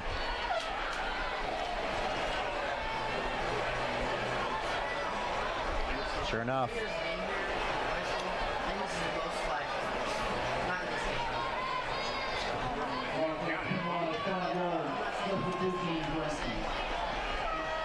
So that'll make a Hammers 1st and 5. So already in good field position. You don't want to gift Bearden anything if you are Oak Ridge. No, not at all. This is a high-powered offense. Thompson gets the handoff, moving from right to left, and Thompson gets ahead for maybe a yard. And I know the thought process there for Bearden. They're thinking, hey, they're backed up. They're going to play some prevent. Let's give the ball off and run it. Now quickly back up to the line. Parrott rolls to his right, looking upfield, and chucks this one out of bounds. Everybody was covered up. Yeah, they're running that vertical concept there along the sidelines, and nobody was open. I'll say this, though. Bearden kind of went with that tempo, which you would expect. It's a 2-minute drill here.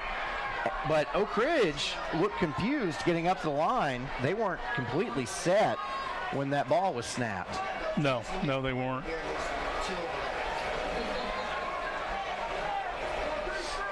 So Parrott again, Thompson to his left, 2 wideouts to the right. Hand off Thompson. Thompson gets running room straight up the middle. Spin move down to the 24-yard line, and that is enough to move the sticks. He had a gap there as well.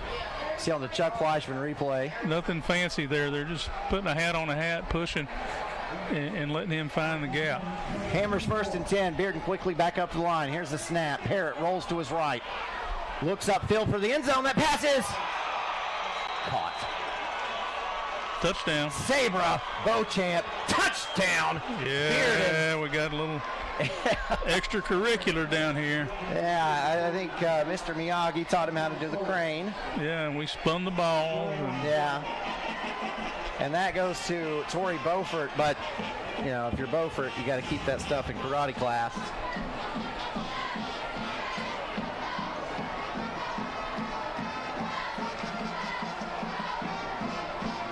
Yep, sure enough. Oh, my goodness. Maybe he's got a tournament against Cobra Kai tomorrow we don't know about.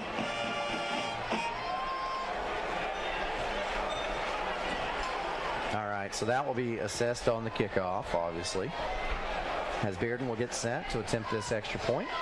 You know, I talked about Coach Love earlier in the pregame. Another thing he used to tell us was act like you've been there. Okay, don't make it look like this is the first time you ever scored a touchdown.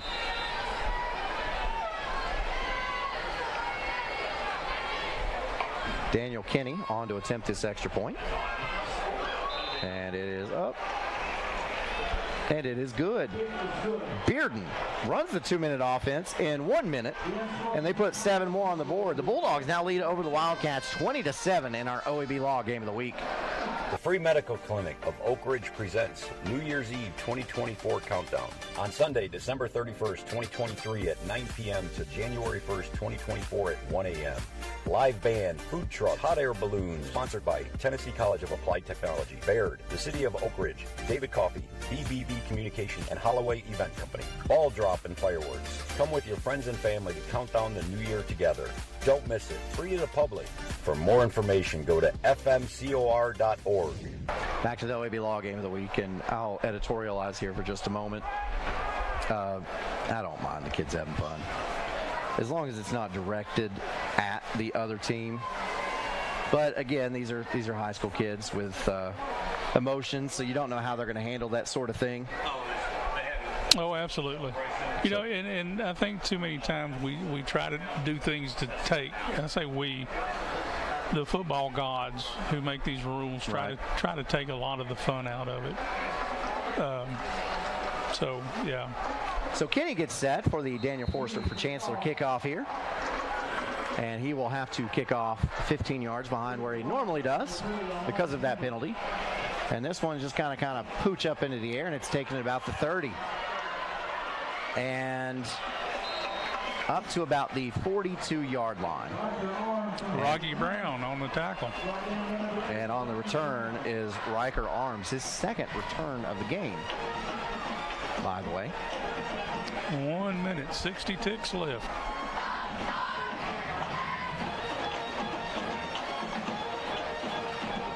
So Oak Ridge with good field position and a minute to try to get some points of their own. Oak Ridge with another very capable kicker. Yeah, Bearden's kind of got a three-man front here. They're saying we're going to let you run it if you want to. Stansberry looks to set up for the double pass. It goes to Hayward. He's open. And wide open down the field is Will Presley. Presley in the end zone for a Sabra Beauchamp touchdown, Oak Ridge. So Oak Ridge runs the 2-minute offense in 7 seconds. 7 seconds. You know, the last two meetings between these two teams have been, one was like a 14-9 game, and I think the other one was like a 14-10 game. Yeah. This one is 20 to what is probably going to end up being 14 by the end of the first half. So for the uninitiated, that's not an incomplete pass because it was thrown backwards. So Hayward was able to pick that up off the ground, and Presley was wide open upfield. Yeah, as soon as I saw the ball backwards, I started trying to find the back. Eli Pearson knocks the extra point through, and Oak Ridge, just like that, has responded. It's now a one-score game again. 2014 with 53 seconds left to go in the first half of your OEB Law Game of the Week. Fan Gear Barn is Oak Ridge's source for new and vintage sports fan gear from around the world of sports. Find your favorite team gear at Fan Gear Barn, located at 977 Oak Ridge Turnpike, across from the hospital. Open 10 a.m. to 7 p.m., 6 days a week. Closed on Sundays. Energize your home with natural gas from ORUD, your affordable energy choice. See all the ways natural gas can improve your home by visiting one of the ORUD showrooms in Oak Ridge or Kingston. New gas appliances run more efficiently. They provide hot water when you need it, precise heat control for cooking, and can dry clothes in about half the time. Comfort you can feel. Savings you can use. ORUD Natural Gas. On-Site Care in Kingston is accepting new patients. Back to our OEB Law Game of the Week as we get set for another Daniel Forrester for Chancellor kickoff. Eli Pearson. You're kind of worried maybe we see too much time on the clock. Oak Ridge may have left too much time for Bearden to score before the half. Yeah, Bearden does have a timeout remaining, as Pearson will just pooch this one up into the air, and it will be taken at about the 32-yard line. And they blew the whistle. Maybe he signaled for a fair catch. Maybe somebody did. I didn't see one. Okay, the guy up front did. Oh. Yeah. Okay. So this is news to me. It doesn't matter who calls for the fair catch. If anybody calls for it, it counts. Yeah. If anybody puts their hand up for a fair catch, the ball is dead once it's called. I actually think they're giving him good field position. I think he should be back at about the 33.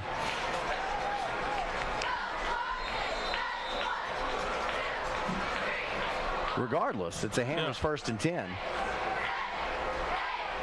Parrott, straight drop. Being pressured, rolls, and now just shovels it out to Thompson, and that's always going to be a good idea, as Thompson in the open field is electric. Gets down to the 43-yard line of Oak Ridge, moves the sticks with 38 seconds left. Yeah, just a little underhand flip. He had pressure and had to make something happen. And Parrott spikes the football to stop the clock. Man, look at Thompson. Again, I want to point out, that's just a sophomore. Just a sophomore. So Bearden spiked it on the Hammers first and 10. You know, with the sophomores, by the time you get to this point of the season, they're really more like juniors. That's a good point. They've got, 9 weeks of experience, or 8 weeks of experience. That's a good point. Here's that second down. Parrott fakes the handoff to Thompson. Being pressured again and gets this one up field. It's a little high and falls incomplete. Looked like that time he was trying to hit Braden Perkins. Thompson was out there again as a check down. I almost wondered if he was going to shovel it out again. Yeah. 3rd and 10 now. Just under 26 seconds left in this first half. Could be a big third down here for Oak Ridge. A stop here, then you go after the punt, see what happens. There you go. Handoff. This goes to Thompson. First down. And Thompson picks up 13 yards and a first down, and Bearden quickly clocks it with 17 seconds left. Jason Thompson, man, just found a little crease and then got upfield fast. It doesn't take much for him. They've got one timeout left, so they can run or pass here. And Thompson comes out, Riggins comes in. Kicker's got enough leg, you can probably get another 5-6 yards and be good. So now Torian Riggins beside Parrott. Fakes the handoff to him. Parrott looks upfield, throws it, and that pass is complete. And getting out of bounds is Tummins. I'm sorry, no, that's Beaufort.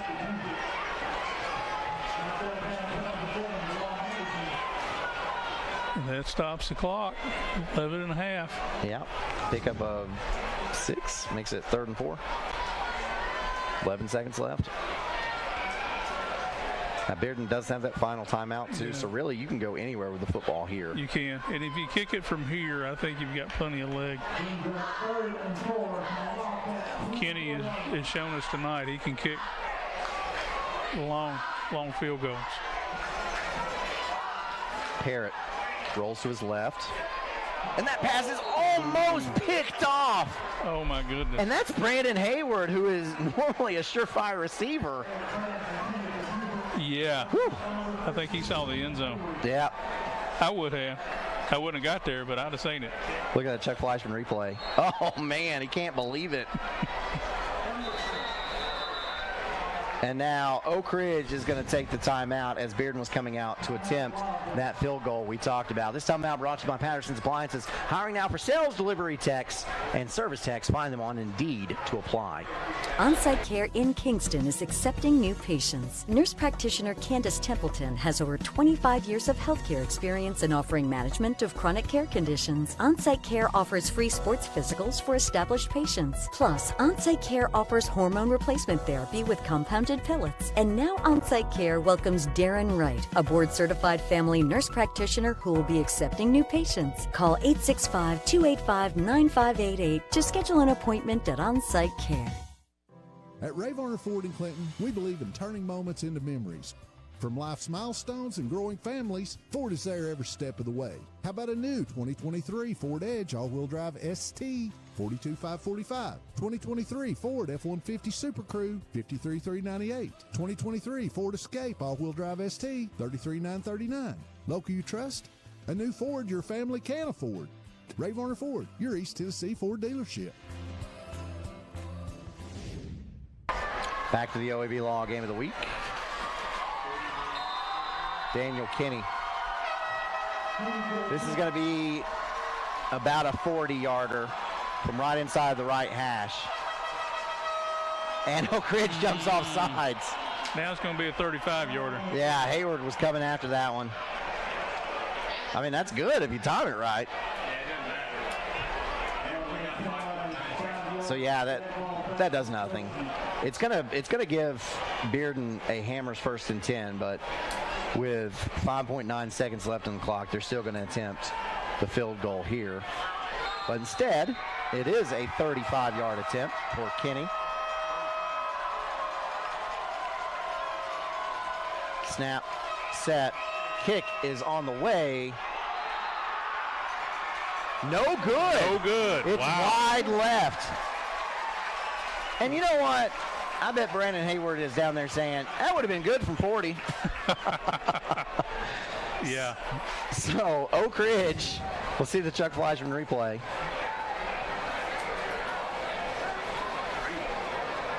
You see the official there? Nope. Yeah, he's pretty definitive on that, too. I heard that before I saw the official make the signal, I heard the Oak Ridge fans up here start cheering. So I did, too. They saw it immediately. And now Oak Ridge will line up and probably to take a knee. and take this one into the half, because remember, Bearden will get the football to start that second half.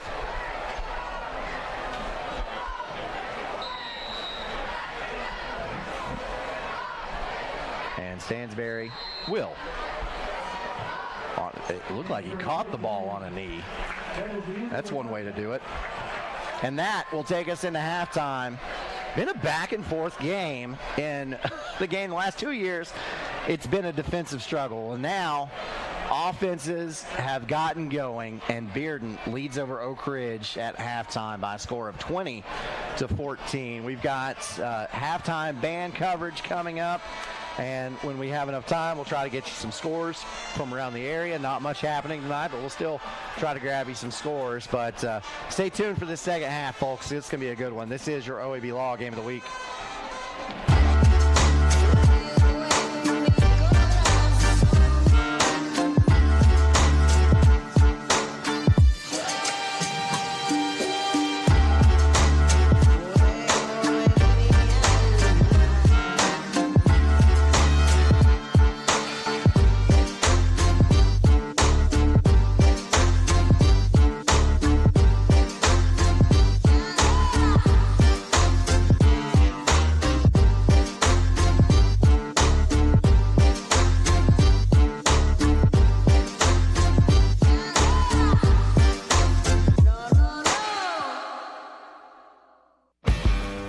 Ferris, we want you to get the most out of your time and end each day feeling good.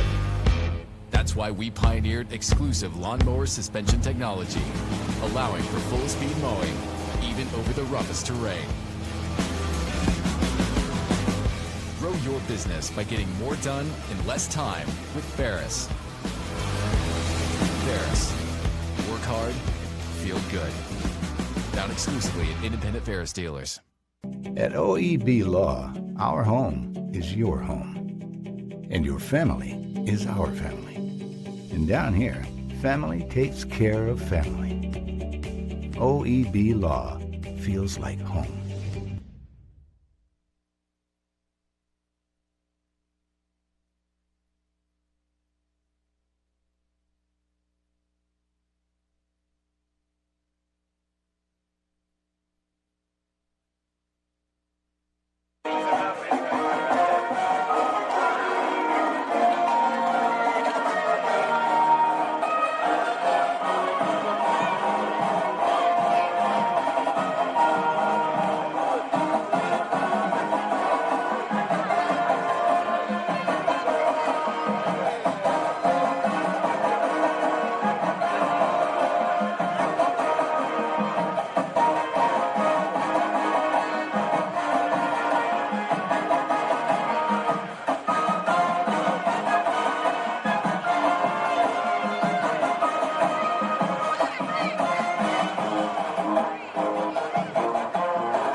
At OEB Law, our home is your home. And your family is our family. And down here, family takes care of family. Giving back and helping out whenever needed. OEB Law is proud to be from East Tennessee. OEB Law feels like home. Daniel Forrester has been trusted by Anderson County families for nearly 2 decades. Daniel has appeared in Anderson County Chancery, Circuit, Sessions, and Juvenile Court thousands of times over the past decade. A Rule 31 mediator, Daniel has been trusted to mediate hundreds of cases across Anderson County. A community leader, Daniel has worked closely with local officials to make Anderson County a better place. A conservative and dedicated husband and father, Daniel's faith has shaped his character and integrity. On March 5th, vote Daniel Forrester for Anderson County Chancellor. Kathy May Martin has been making real estate dreams a reality for over 3 decades. Buying or selling real estate is one of the most important decisions you'll ever make. Choosing the right realtor is next. Thinking of buying or selling? Call Kathy May Martin at Coldwell Banker Jim Henry & Associates for all your real estate needs. Rest assured, with Kathy's knowledge and experience, you will be on the winning team. Evans Mortuary has been serving the needs of families in and around Roane County since 1976. As established members of our hometown community, we understand the security of dealing with people you know you can trust. We build our reputation on this trust. The Evans family appreciates the confidence the community has expressed in us over the years and will constantly strive to earn that favor. Evans Mortuary, 805 North Gateway. 1952. That's the year Hammers opened the first store in East Tennessee. Now there are 5 stores and there's always something new. Like in Hammers' popular ladies boutique department, you'll find the lowest price possible on new arrivals every week. Find similar deals in the men's department and the expanded rug department. Plus, special purchases always offer surprise savings. You never know what you'll find next at Hammers.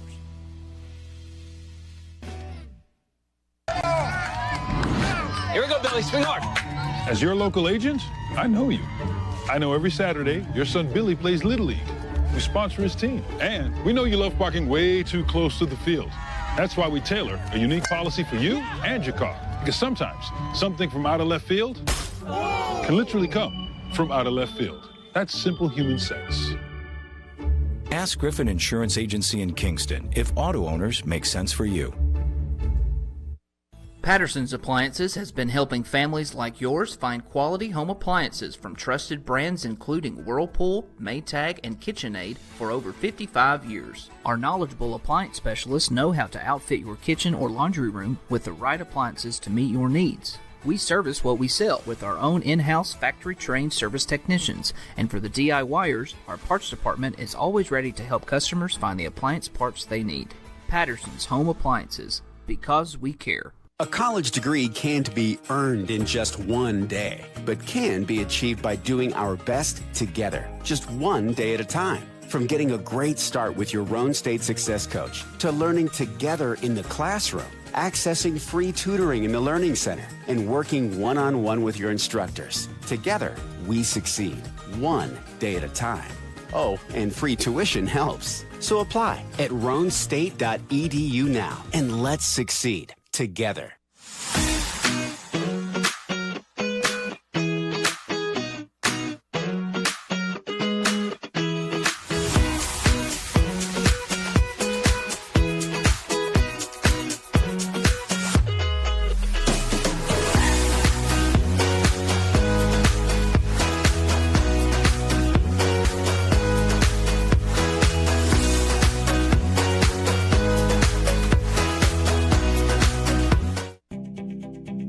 At OEB Law, our home is your home. And your family is our family. And down here, family takes care of family. Giving back and helping out whenever needed. OEB Law is proud to be from East Tennessee. OEB Law feels like home. Our story starts with a promise made to the communities of East Tennessee. A promise to always look forward, to the horizon, and past it. A promise to help you live well. At Covenant Health, whenever you enter one of our hospitals, visit any of our physicians, or talk to us on the phone, we will welcome you and your family as one of our own. Because it's about you, and it's about time. Covenant Health, for every moment. And back to the OEB Law Game of the Week here in Harvey. Dan Shoemaker with you. And kind of an unusual spot for us because normally we have bands at halftime, but dang fall break takes that away from us. We were able to take a little bit of a break because cheerleaders were on the field, but that does give us a moment to get into our region standings, which we had planned to do in the pregame, but we couldn't get to it because of time. So we'll do that right now. You're looking at Single A, Region 2, Coalfield, Oliver Springs set for a regular season region championship, and that'll be a lot of fun. Then that's where it really gets interesting here because you've got Rockwood and Greenback. With just a 3-5 record, Greenback is sitting there teetering with possibly making the playoffs. And then Oakdale they've got a 5-3 record, but they're teetering on the edge of not making the playoffs. Exactly. You know, and that's always the balance of, do you schedule up to help your guys get better, or do you schedule, do you look for cupcakes? You want that bakery schedule where you got more cupcakes than a bakery. Yeah. And I think Greenback is scheduled up. Yeah. And while they're 3-5 overall in the region, they're 3-2, and they're sitting there, at the number 4 spot. Well, and the same thing can be said for Oliver Springs. They've scheduled Kingston. Kingston listed as the number 6 team in Class 3A. Exactly. In your AP poll, but they also played South Pittsburgh on the road, and that was in I think week 1. Week 1, yeah. Week 1 they did that. So that's Oliver Springs' 2 losses. But look at Harriman. Poor Harriman, man. So many heartbreaking losses, and then to lose that one last week against Rockwood in that rivalry game, the 105th meeting between the teams. The way that they did, because Rockwood could have kicked an extra point and tied it, but Harriman jumped off sides on the extra point, and that gave Rockwood enough reason to go for 2 there, and they get it and win by 1 point. Win by 1 point. Harriman scored 6 times? Yeah. And an extra point became the difference in that ball game, which tells you really, if you break everything down, special teams are an equal part as you prepare offense, defense, special teams. And I talked to Coach Tapp on Saturday, and he said, we just don't have a kicker. We don't have anybody that I trust that can consistently kick the ball. So I understand why he was doing what he was doing, but ultimately, it ended up costing him ball game. 37-36, and Harriman has lost. That is the 4th game that Harriman has lost by less than 2 points, or by less than 4 points. Yeah. And that's hard. Yeah, that's really tough. So, looking out on Blankenship Field right now, it's raining, Aaron. It is. It's that R word that Brad Jones hates. Looking at Region 2, Double A, York Institute leading that region, but look at Oneida. That's a really nice bounce back for the Indians to be 3-1.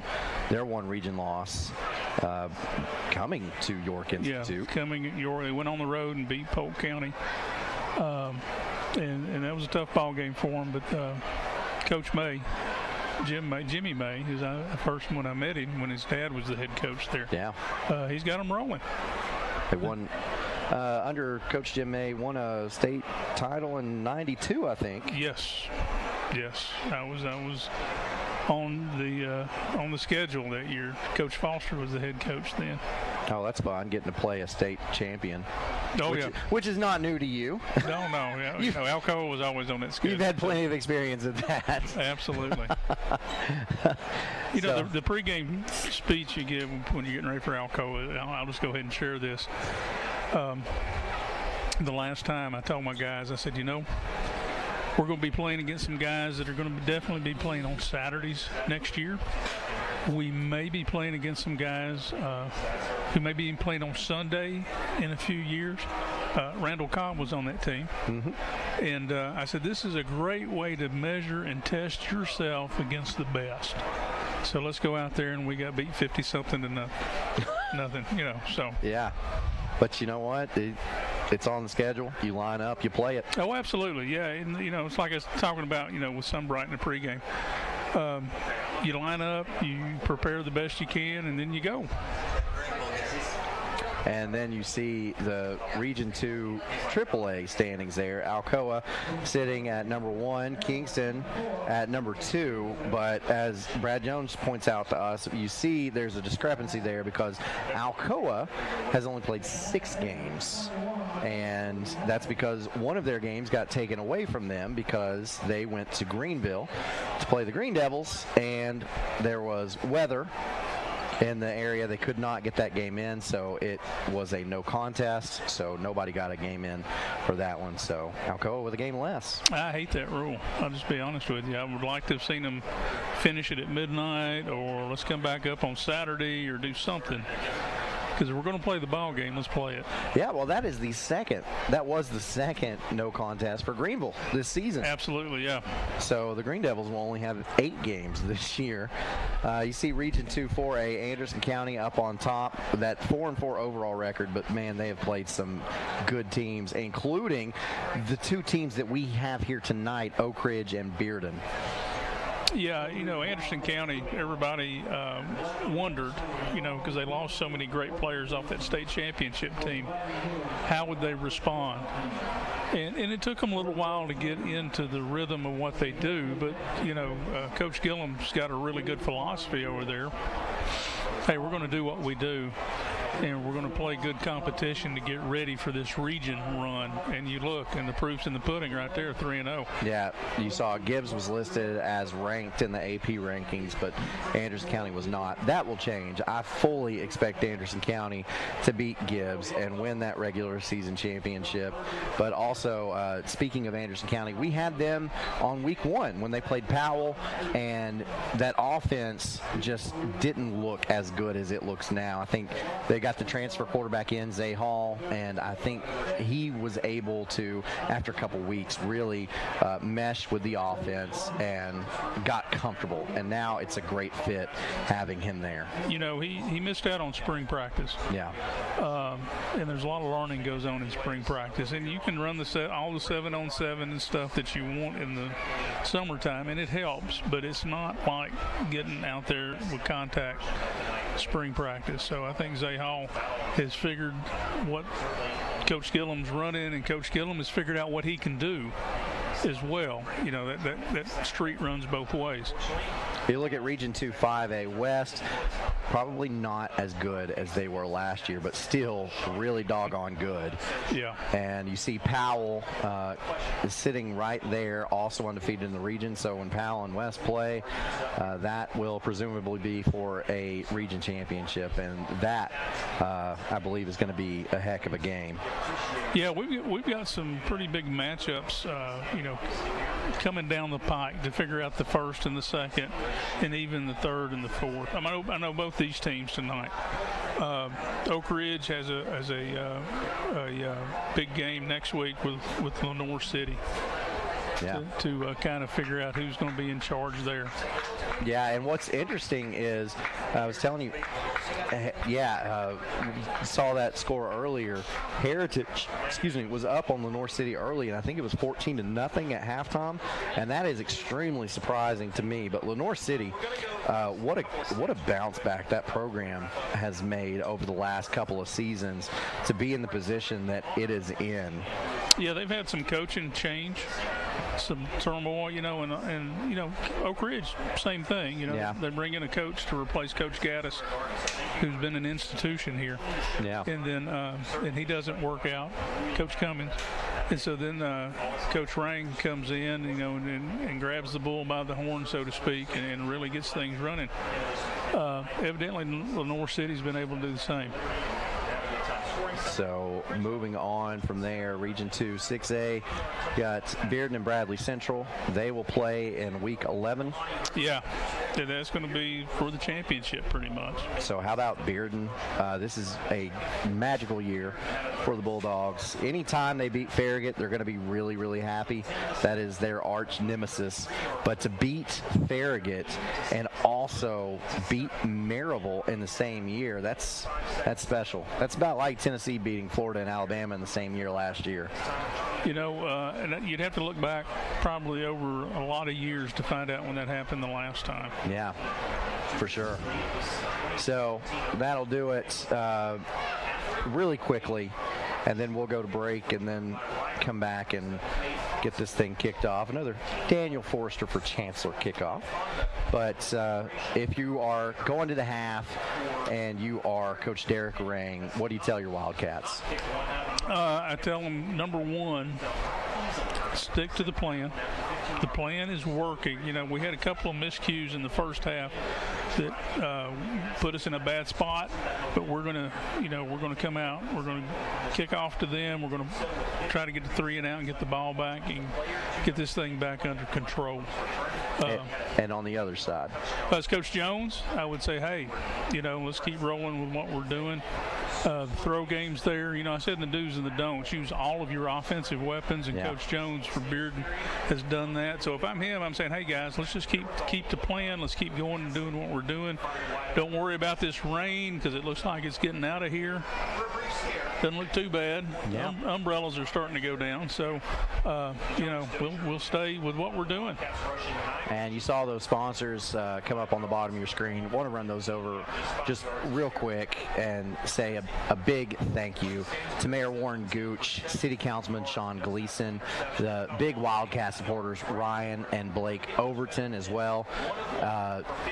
You see there's Sean Gleason, Jeff Cole, County Clerk.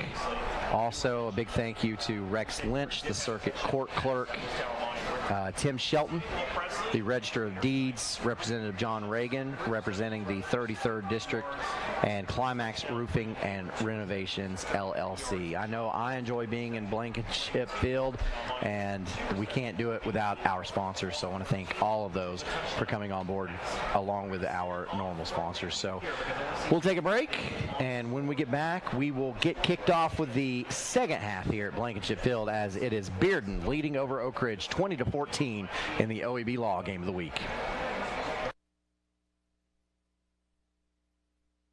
The Free Medical Clinic of Oak Ridge presents New Year's Eve 2024 Countdown on Sunday, December 31st, 2023 at 9 p.m. to January 1st, 2024 at 1 a.m.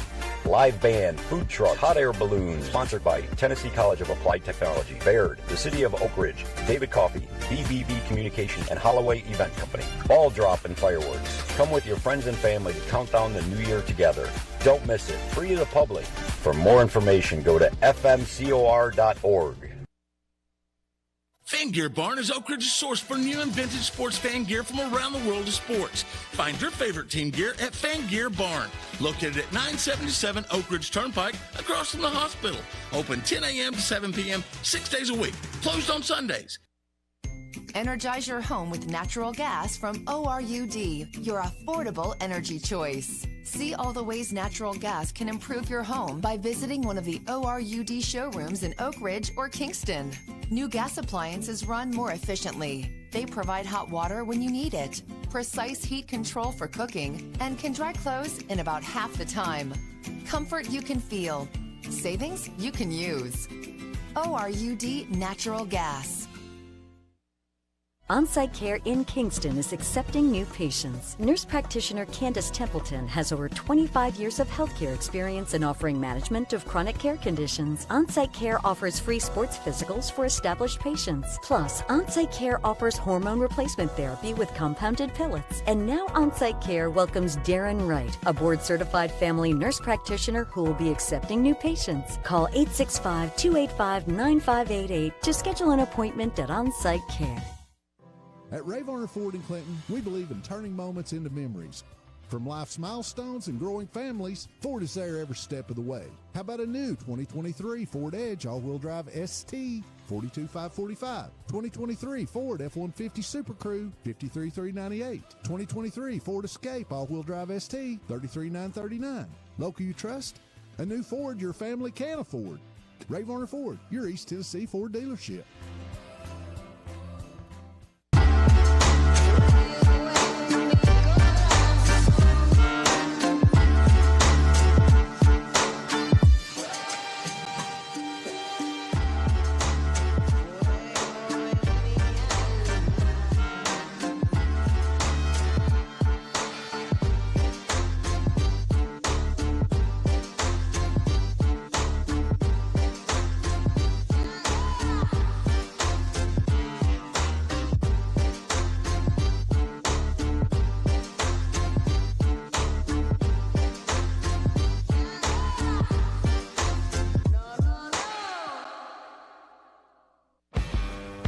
Ferris, we want you to get the most out of your time and end each day feeling good.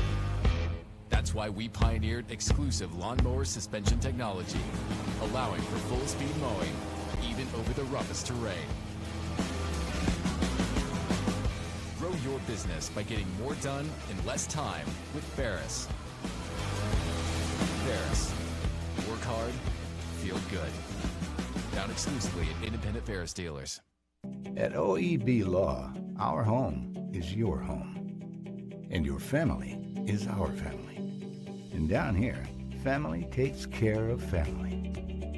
OEB Law feels like home. Back to your OEB Law Game of the Week. Aaron Harvey, Coach Dan Shoemaker. So we get set for the Daniel Forrester for Chancellor kickoff here. Oak Ridge will be kicking it to Bearden. And we did have a little bit of rain at halftime. I don't know how that affects the field conditions. I'm not really educated in, how turf works versus grass. It holds up better to the rain. I think the biggest concern for me as a coach would be how wet is that ball going to get. So here is Pearson. This time he'll kick it deep, and it is taken at about the 5-yard line. And this is Nick Hodge. Nice coverage. Yeah, Hodge brings it to about the 20. Remember, their dangerous return man is Torrey Beaufort. Yeah, you don't want to give Beaufort too many options or opportunities to get there. Ooh, that might have been a blindside block. Yeah, Bearden might have got away with one right there. In the old days, they called that an ear hole block.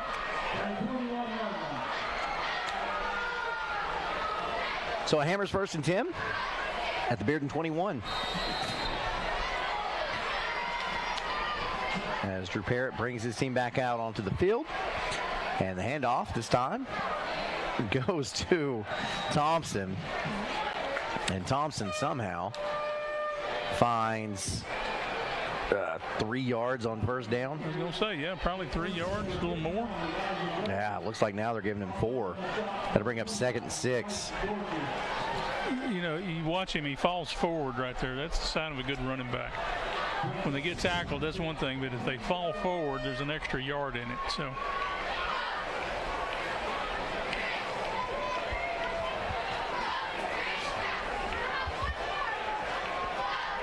So on the 2nd and 6, handoff goes to Thompson, and he is pursued, and he will just have to run out of bounds. Yeah. And that's a loss on the play. Ran that into the short side. They went trips the other side thinking that Oak Ridge would adjust to that. They never could get the edge blocked up. Oak Ridge set the edge right there. Loss of 2 makes it 3rd and 8. So you said that if you were Coach Rang, you would say, hey, let's kick this ball off. Let's get a 3 and out and get back on schedule of what we want to do. And right now, a big 3rd down could possibly make that happen. Drew Parrott takes a snap, under pressure, rolls to his right, throws it upfield. That pass is almost intercepted, and then bounces off the face mask of the intended target, and then out of bounds. Yeah, Timmons almost had another catch there. That was great concentration. See the Chef Fleischman replay. Good pressure.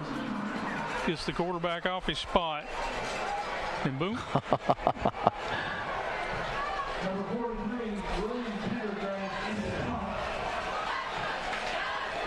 So Bearden back to punt this one away. And it is William Pendergrass. We've not seen a lot of punts tonight. Have not. This is a wobbly spiral. Short. Get away. Ooh. It actually hit an Oak Ridge player. I thought it did too. And then Hayward recognized it and dove on it. I don't know if it hit Hayward,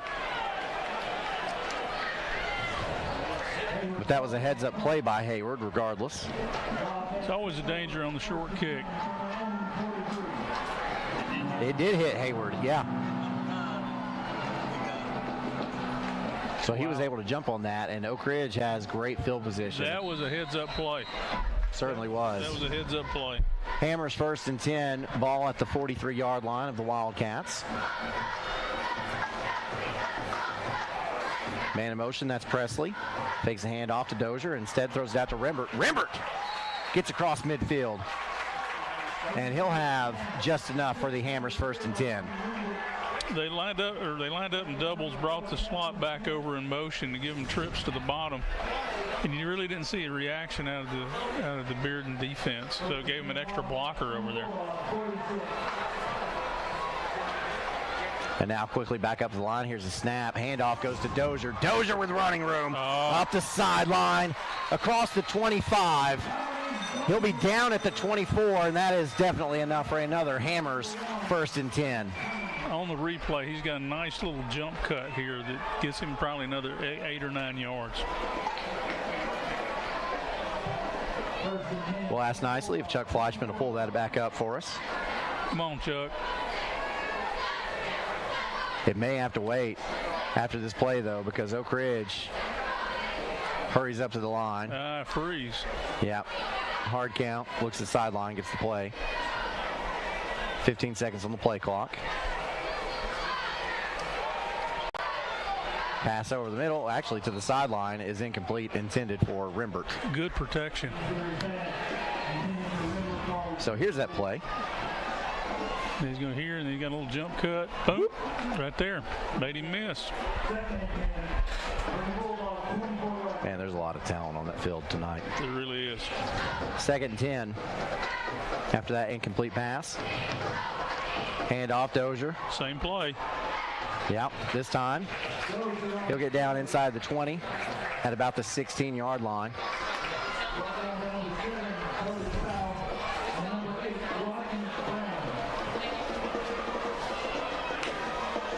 Good run, pickup of 7. Yeah. We'll make it 3rd and 3. Handoff Dozier. This time Dozier's going to be stopped at the line of scrimmage. Yeah, he got hit in the backfield. It kind of stunted the momentum there. So now Oak Ridge has a decision to make. They can go for this 4th and 3, or they can kick a field goal. Staying out there. They're going to send Dozier out to the left as a wide out. Empty set. This would be a great spot for the draw. And Stansberry takes a snap, but there's a whistle. And Oak Ridge is going to take a timeout. We'll make sure they get the correct play drawn up here. This timeout brought to you by Patterson's Appliances. Follow them on Facebook for appliance specials, job postings, and more. At OEB Law, our home is your home. And your family is our family. And down here, family takes care of family. Giving back and helping out whenever needed. OEB Law is proud to be from East Tennessee. OEB Law feels like home. Back to your OEB Law Game of the week. We'll see what Oak Ridge is going to do here. Looks like they are still going to keep the offense on the field and go for it.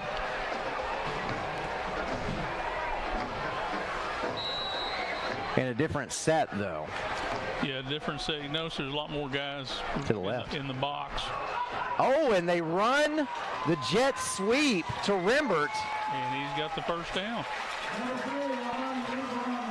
Now that was, see, they ran that to start the game, except they didn't hand it off on the jet sweep. Right. Instead, they gave it to Dozier. This time, Dozier does the reverse and gives it to Rembert, and Rembert gets just enough for the Hammers 1st and 10. That's almost a wing T type play. Double handoff, wing back reverse.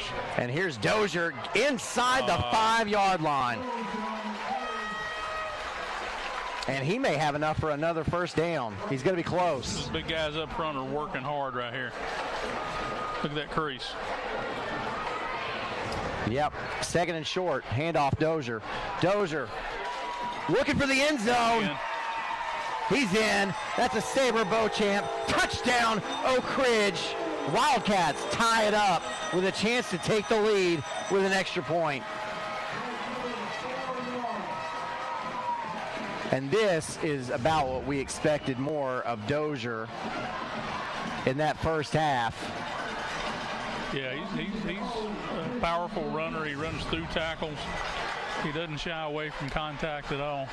Eli Pearson on to attempt that important extra point. It is up. It is through.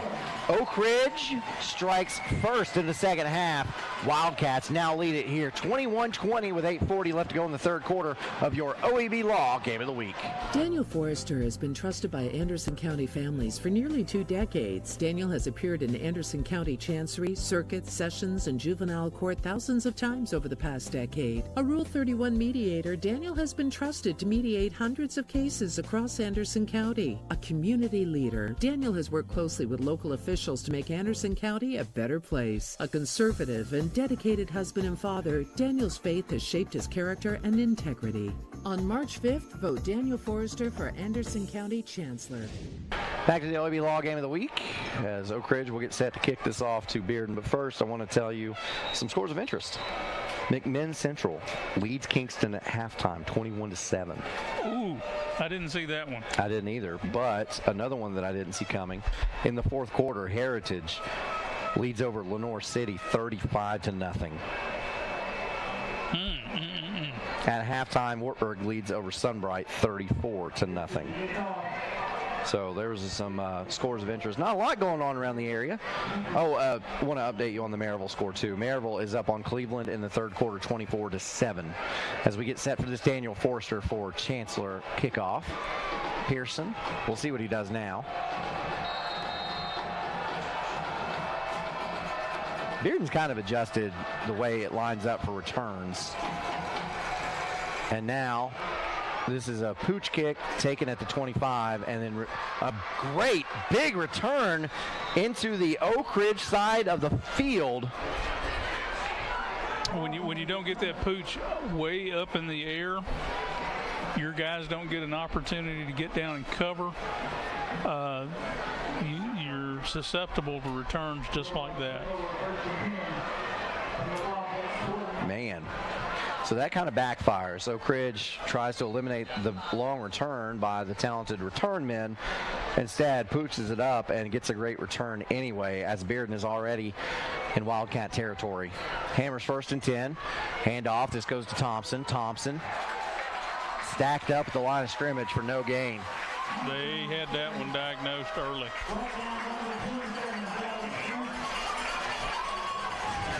On the Chuck Fleischman replay, yeah. For Oak Ridge, it's Dallas Sprint.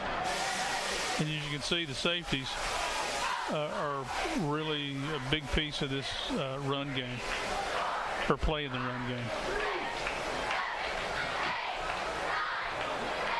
And now Parrott hands off, and this goes to Beaufort, that dangerous return man. And he's got enough for the Hammers first and 10. Use Thompson as a lead blocker. Yeah, they're setting the defense away from Thompson because they're in the gun. And so they use that, Bearden used that to their advantage right there. Hand off Thompson. Straight ahead that time. Yep. And he's still falling forward. Man. Thompson picks up, looks like 7. He runs hard. Yeah, just watch Chuck Fleischman play.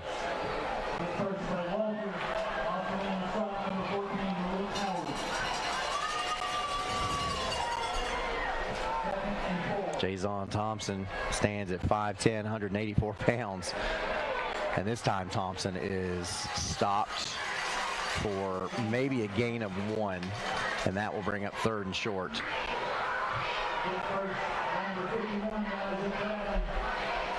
And Thompson comes off the field. And instead we see Torian Riggins. Bringing in Riggins. The Redskins had a running back. John Riggins, yes. the Commanders now, but to my family, they'll always be the Redskins.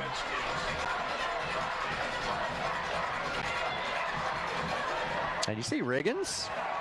And Riggins, he stopped in the backfield. I don't know if there was a miscommunication of what play was being run or if Parrott should have kept that himself. I don't know if that was maybe a read. We'll see the check flash and replay. You'll see the linebacker blitz right there. And then boom. I mean, who is that? Lucky that wasn't worse than it was. You see, Rashawn Knowles got up last. Yeah, that was Knowles.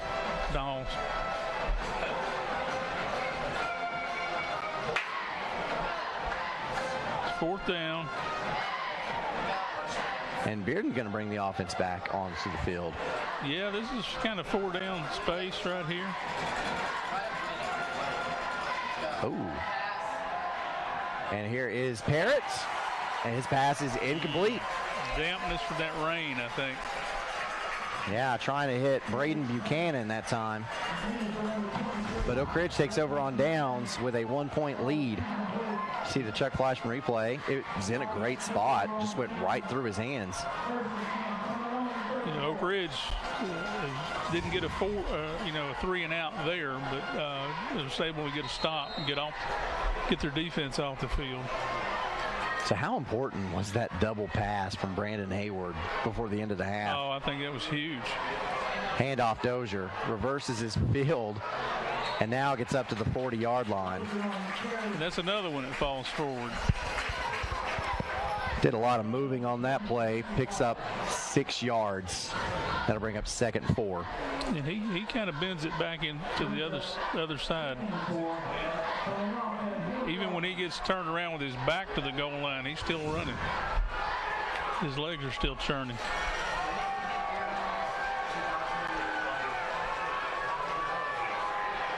Dozier again. And he's up. Wow. A little hesitation in the backfield. Yeah, they gave just enough time to get the block set. Great run by Dozier here. You see on the Chuck Fleischman replay. Counter tray. And believe it or not, that play was kind of designed up inside. But Bearden squeezed the hole so hard, he bounced it outside and had a nice run. Hammers 1st and 10, man in motion. This is Hayward. Hayward gets the jet sweep, and Hayward gets into the 2nd level, and he's brought down out of bounds at the 40-yard line of Bearden. You know, Oak Ridge is just really on schedule right here. Pretty methodical. Got Bearden on their toes. And this is a very tough Bearden defense. Oh, absolutely. So this is a major statement for Oak Ridge right now. Handoff Dozier. Dozier is spun down for no gain, maybe lost even a yard. And that will bring up 3rd and 4.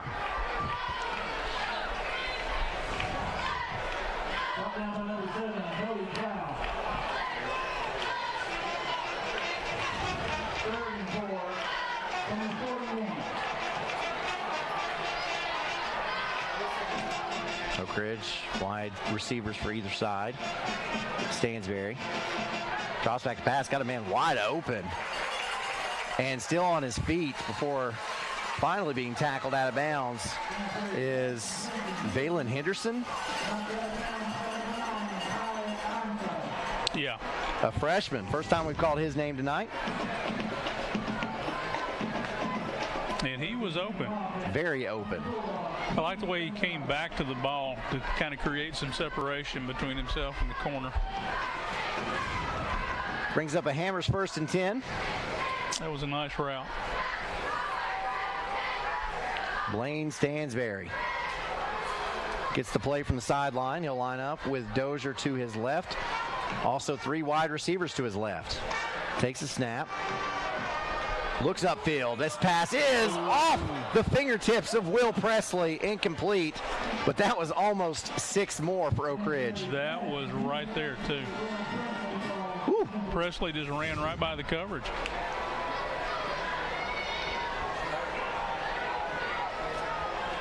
It's almost like Oak Ridge with some of the having success on the ground with Dozier, and then some of these shorter passes just kind of lulled Bearden to sleep there. Yeah. What happens, those safeties get so used to having to come up and play the run that they really don't believe it when the guy comes out to run a route.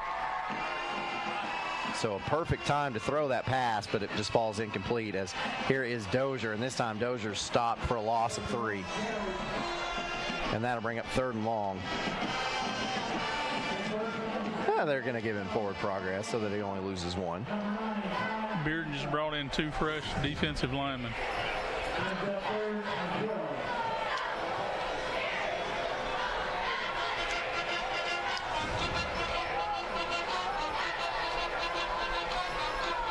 Oak Ridge might be a little bit in no man's land here too. Yeah, I'm thinking, you don't have to get all of it on this shot here. You can go 2 downs, 4 downs. Stansberry sends Hayward in motion. Hayward will get the... And that pass falls incomplete, but can he do that? If he hands it off in front of him... It's still a handoff. Okay. Now, if he does a little toss, like you see sometimes on the jet sweep, then that would be 2 forward passes. But the handoff, even though if it's in front of him. Yeah. Hayward's touchdown pass was beautiful. That was a wounded duck. Yeah. And that one was into a lot more coverage. Yeah. So that's one of those where Coach Rang probably looks at him and says, thank you for your service, but go play tight end. Or go play wide receiver. Yeah. That's why Stansberry's our quarterback. 4th and 12. Press coverage on the bottom. Not now. Now he's bailing out. Stansberry takes the snap, stands in the pocket, looking. Now finally releases this one, and it falls incomplete. And so Oak Ridge turns it over on downs with 2:31 left to go in this 3rd quarter. He had plenty of time. He did.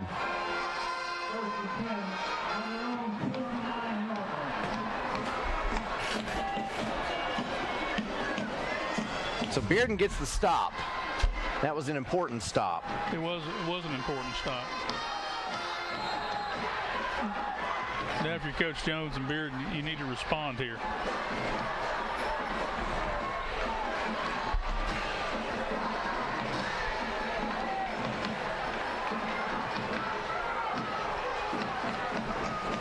So Drew Parrott comes back out onto the field, and beside him is Riggins.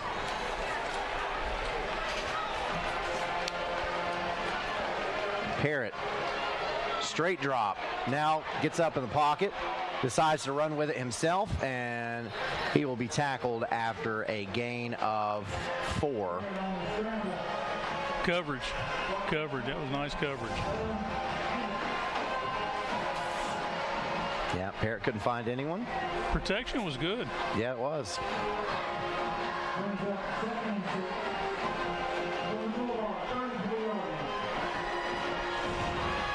Henderson credited with the tackle there.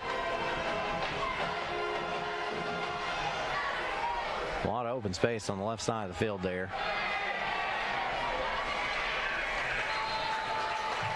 Not much. Yeah, that's Thompson. Picks up maybe a couple. And we're going to end up with a 3rd and 3 for Bearden.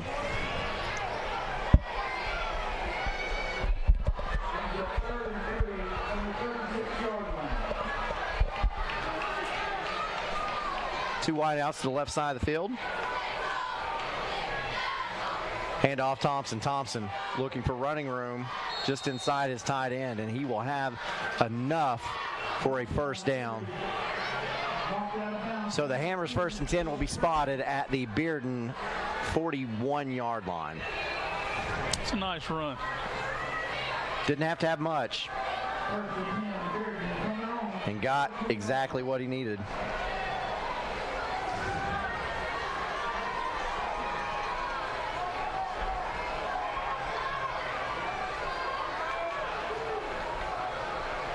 And this time they fake the handoff to Thompson, and Parrott keeps it, and Parrott still on his feet. all the way up to the 42-yard line of Oak Ridge.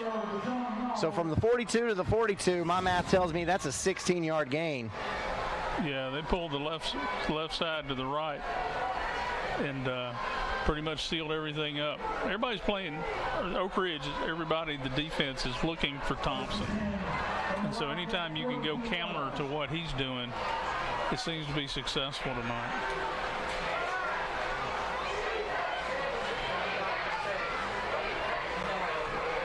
Handoff straight ahead. And a pickup of 4 for Thompson. I think this will be the last play of the quarter. It very well may end up being that.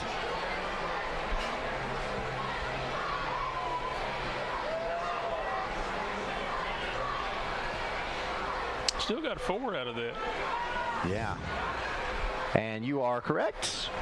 Bearden will let this wind down, and in the third quarter, we've got a tight one. We knew it was going to be tight, but Oak Ridge leads Bearden 21-20, but Bearden threatening in Oak Ridge territory now. We'll have the fourth quarter when we get back to the OEB Law Game of the Week.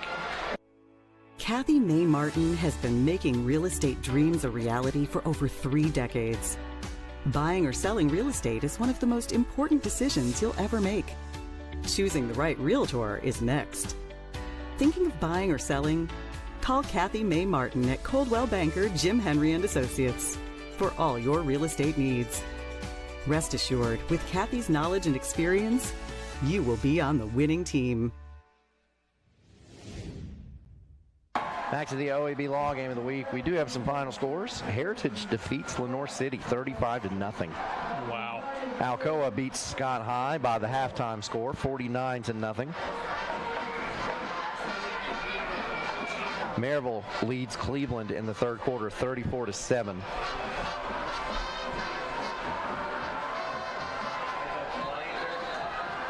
Maryville been saving up. Yeah, I think they're taking out a lot of anger tonight. They heard us talking bad about them, telling them they weren't as good as they have been in the past. That Roman Empire thing got to them. It did. Yeah, they're angry. They still ain't winning the region, though. No. 2nd and 6 as we begin the fourth quarter. Parrott, handoff, Thompson straight up the middle. Good gain on the play, but Thompson is leveled.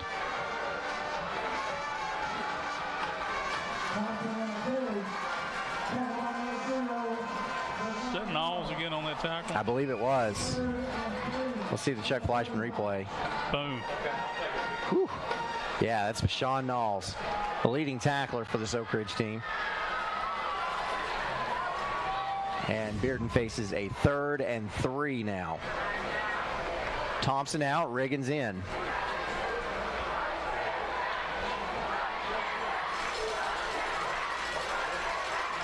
Handoff Riggins. Riggins looks for running room and dives forward. He will have enough for the Hammers 1st and 10.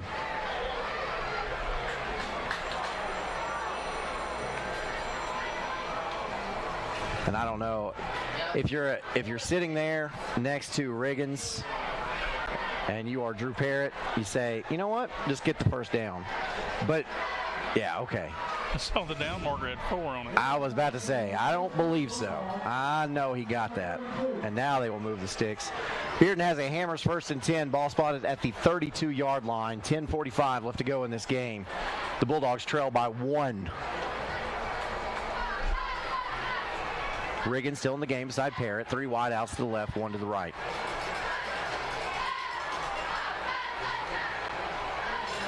Handoff Riggins. And Riggins bowls forward to the 29. Pickup of 4 will bring up 2nd and 6. Yeah, that's just real simple football right there. Just, straight ahead, hat on a hat, let's push. And there's no deception there. There's no pulling guards or anything. Oh. Yeah, you see number 3 there. That is Jaheim Merriweather. He's not dressed.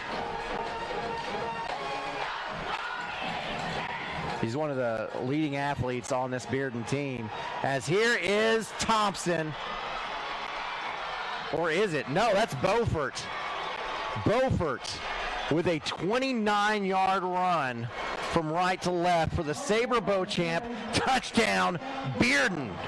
The Bulldogs retake the lead. And you wonder if they go for two here. The little chart says you should. Now, is Coach Jones looking at the same chart I used to look at?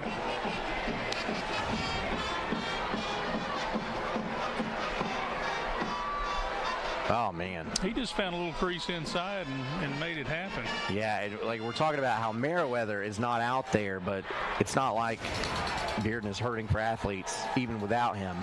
Going for two. So here we go. There's that orbital motion you were talking about earlier. Handoff goes to Thompson. Thompson stopped. Loss on the two-point conversion. It fails, and so now Oak Ridge trails Bearden, but with a touchdown, they definitely will grab the lead with 9:42 left to go in the fourth quarter. Hang on, folks. Evans Mortuary has been serving the needs of families in and around Roane County since 1976. As established members of our hometown community, we understand the security of dealing with people you know you can trust. We build our reputation on this trust. The Evans family appreciates the confidence the community has expressed in us over the years and will constantly strive to earn that favor. Evans Mortuary, 805 North Gateway. Back to the OEB Law Game of the Week. Golly, this is the third straight week we've had a tremendous football game to call. Yeah, the last 3 weeks, you don't need your whole seat. You're just going to be sitting on the edge. So Daniel Kinney will line up and kick this one away for our Daniel Forster for Chancellor kickoff.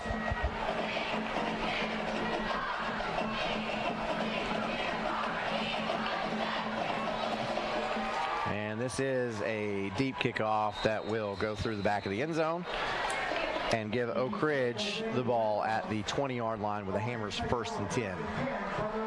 That's a really nice weapon to have. I've been bragging on his leg all night, but you can kick it to the end zone every time. You really don't have to work on kick coverage very much through the week. Yeah. Also, the punter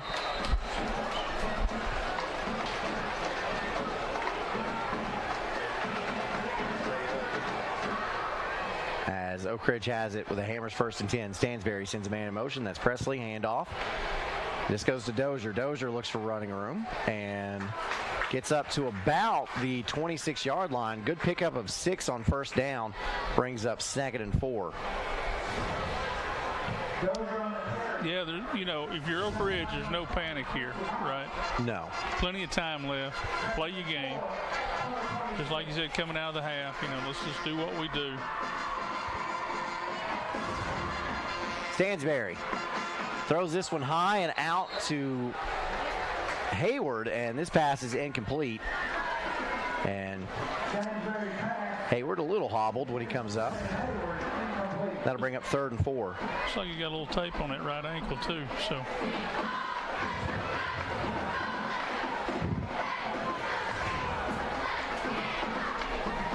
Clock stop with 9:10 left.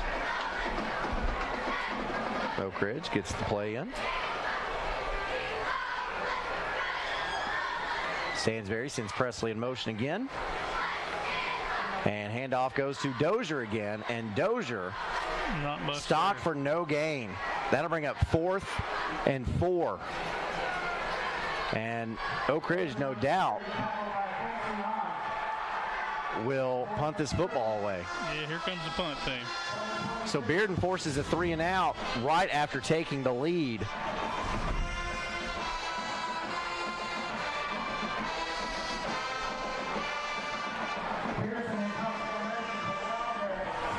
So Eli Pearson set to punt this away. Remember that great punt he had out of the end zone during the first half. Sam Tillman's back deep to receive for Bearden. And Tillmans catches it cleanly at about the 41-yard line. And he will be marked out at the Bearden 49-yard line. So Bearden with excellent field position, and this hammers 1st and 10. Yeah, 8-yard return, and you say, well, that doesn't really sound like much. But over the course of a ball game, 8-9 yards on each return gets to be pretty significant. Now they're going to mark him at the 48. Yeah.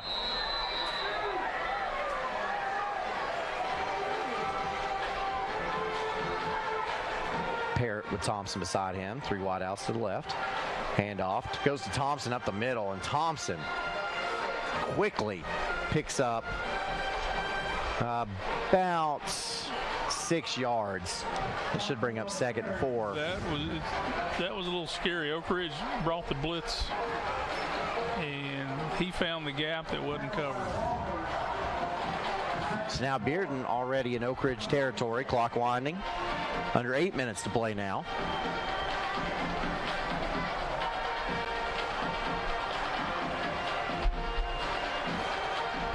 Same formation. Handoff Thompson. Thompson this time stopped for no gain.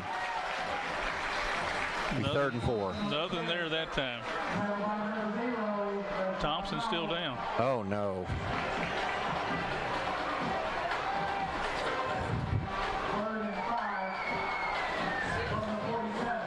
Oh no. Let's see the Chuck Fleischman replay. I didn't really see much there. I don't know what it was. It looks like he might be holding his wrist. Yeah, something. I'm not sure. The entire stadium just got extremely quiet. While they look at him, we will take a break. This is your OEB Law Game of the Week. 1952. That's the year Hammers opened the first store in East Tennessee. Now there are 5 stores, and there's always something new.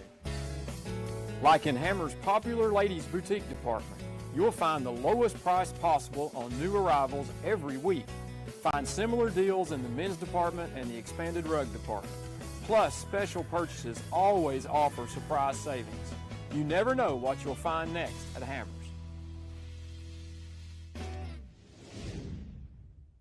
Back to the OEB Law Game of the Week. Thompson gets up, walks over. I certainly hope he is okay. Because, this game is valuable to both of these teams because they can learn a lot that will take them into the postseason. But you don't want anybody to get hurt in a game that doesn't matter for your region or your playoff standings, as on the end around, it's Beaufort, and Beaufort is stopped after a gain of a couple, and then I bring up 4th and short. It'll be interesting to see what we do here. Knowles again with the tackle. And Bearden quickly. Seems as if they're going to go for it, but who knows?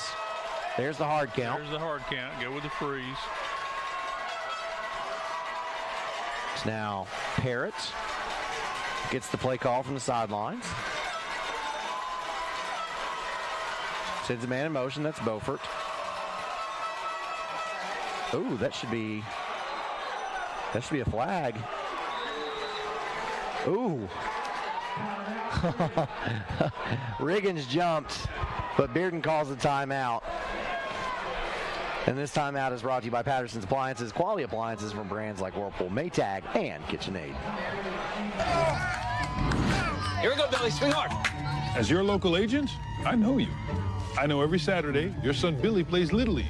We sponsor his team. And we know you love parking way too close to the field. That's why we tailor a unique policy for you and your car. Because sometimes something from out of left field can literally come from out of left field. That's simple human sense. Ask Griffin Insurance Agency in Kingston if auto owners make sense for you. All right, Dr. Dan, we're going to turn you into Psychic Dan. What do you think they're going to do here? Oh, I would line up, hand it to Riggins, He's your power back. And just runs hat on a hat, see if we can get the push. Yeah, you see on that Chuck Flashman replay, Riggins moved in that backfield. Yeah, and that would be 4th and 6? Yeah. Instead, Bearden is going to go for it, and his handoff, that looks like Thompson out there. It was Thompson. And Thompson has enough for the Hammers 1st and 10. Let me modify. I would hand it to Thompson instead of Riggins. Yeah, okay. But I thought Thompson was injured, but obviously he's back. I'm glad to see that too. Yeah, I am too.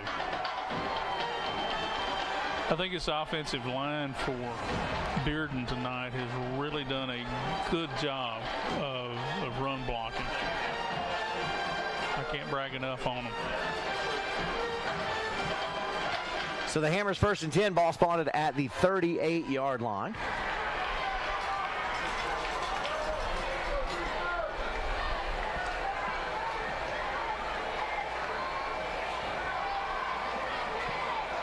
And linebacker blitz was sent by Oak Ridge, and Knowles gets into the backfield, and Thompson is stopped for no gain, and even a loss of maybe half a yard brings up 2nd and long.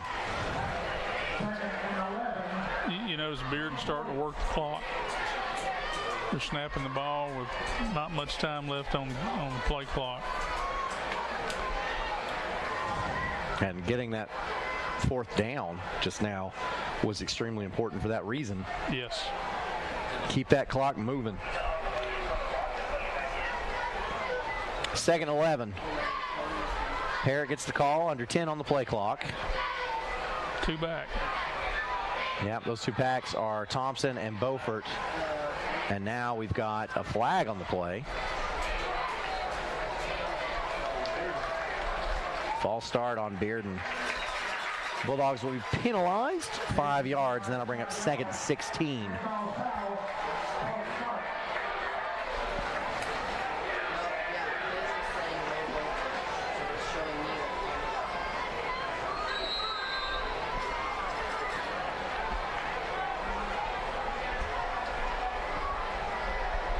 And then you get a new play clock, but then that also starts the game clock as well. Yeah.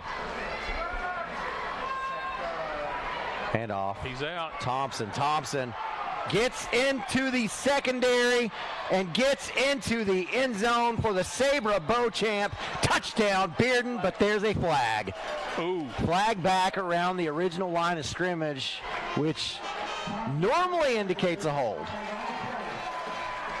Yeah, the white hat just signaled a hold. I didn't see it. So that will nullify a 44-yard run by Thompson. Oh, yeah. Yeah, we grabbed him up around the shoulder pads and drug him.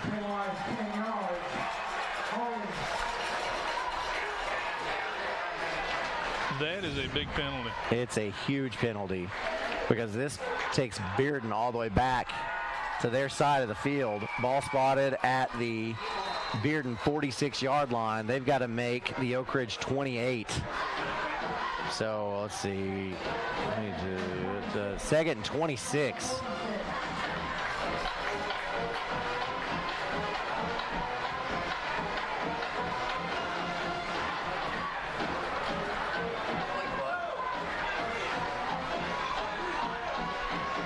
Handoff. Back into Oak Ridge territory now, and that's Beaufort with the carry.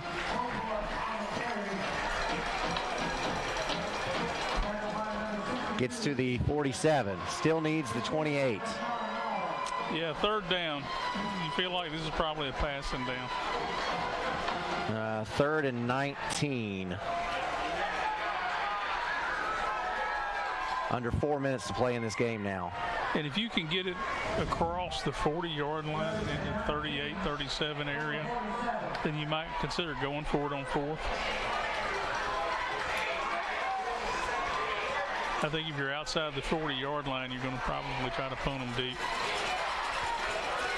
With 3 seconds on the play clock, Parrott takes a snap. He rolls to his right and throws it as he's being tackled That pass falls incomplete. Folks on the Bearden sideline are wanting a roughing call. Folks on the Oak Ridge sideline are glad to have the pressure. Well, let's look at the Chuck Fleischman replay. Let's see what he was talking about here. Well, oh.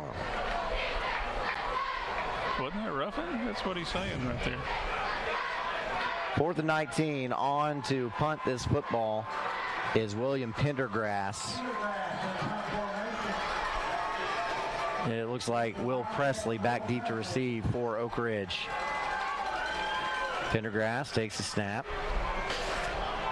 The wobbly spiral, and Presley will let it hit, and the ball will go out of bounds at the 17. So Oak Ridge has a Hammers 1st and 10 at the Wildcats 17-yard line with 3:25 left to go in this football game, trailing by 5. The thing just hooked left. That was amazing. All right, now hear me out. Oak Ridge scores a touchdown. They go for 2. They get it. So then Oak Ridge leads 29-26. Bearden gets the ball back. Then they quickly move downfield, kick the field goal. We've got overtime. You're hunting that overtime. I'm hunting it. Could happen. It could. Stansberry drops back to pass. Goes deep. Ribbert's there. The defender falls down. Ribbert is all alone. And he is in the end zone for the Sabre of Beauchamp. Touchdown, Oak Ridge. Wow. And now you will see the Wildcats go for 2 right here. I feel like Vicki Valancourt at the end of Waterboy when she said the Mud Dogs are going to win the game and gave the exact score. You see this Chuck Fleischman replay. Nice throw and catch right there. The defender falls down. And Rimbert knew no one was catching him. Yeah.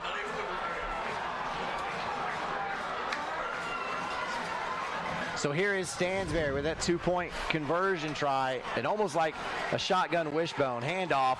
This goes to Dozier. Dozier's looking for the end zone. Wouldn't you know it? Up by 3. He's in. Oh, that is not Dozier. Yeah, that's not Dozier. That is Jermichael Howard. Oh, no, okay, it was Dozier.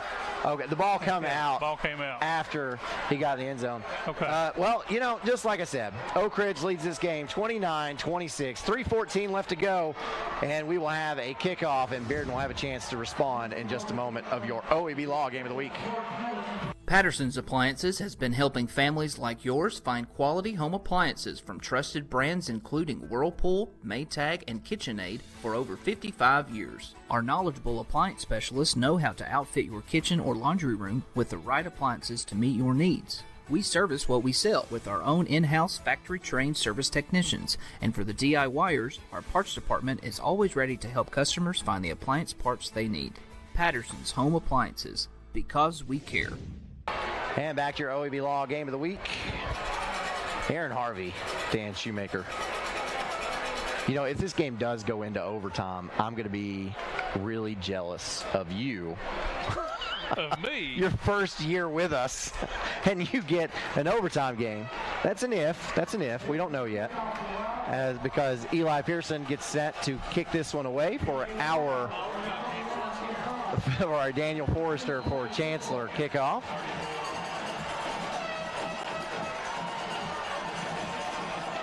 And Pearson's kick does go deep, and it will be taken at about the 9-yard line. And with a really nice return for Bearden, this is Nick Hodge. Yeah, I'm going to tell you now, being able to kick to the end zone, such a important piece of this.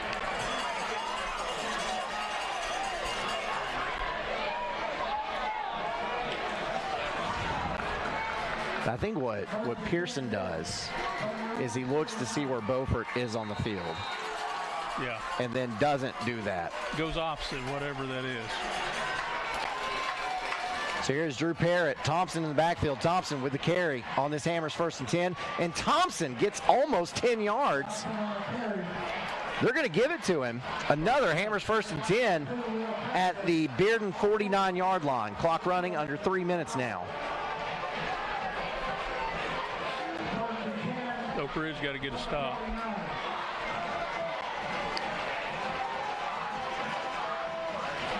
Parrott, straight drop. Upfield, over the middle. That pass is complete. And down, still on his feet, down to the 25-yard line. That's Tummins. And Bearden already in striking distance.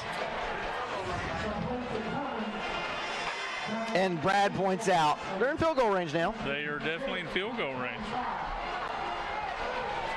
3 wideouts to the right, 1 to the left here. Thompson gets the handoff, moving from right to left, and Thompson is down at the 19-yard line. So a quick pickup of 6 brings up 2nd and 4. Boy, Oak Ridge might have scored too quickly. We'll see. That happens sometimes.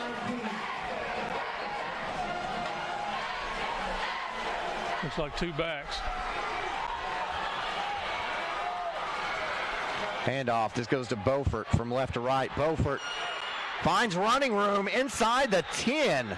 He's so quick. Down to the 7-yard line. Hammers 1st and goal with under 2 minutes left to go in this game. We're down to 142.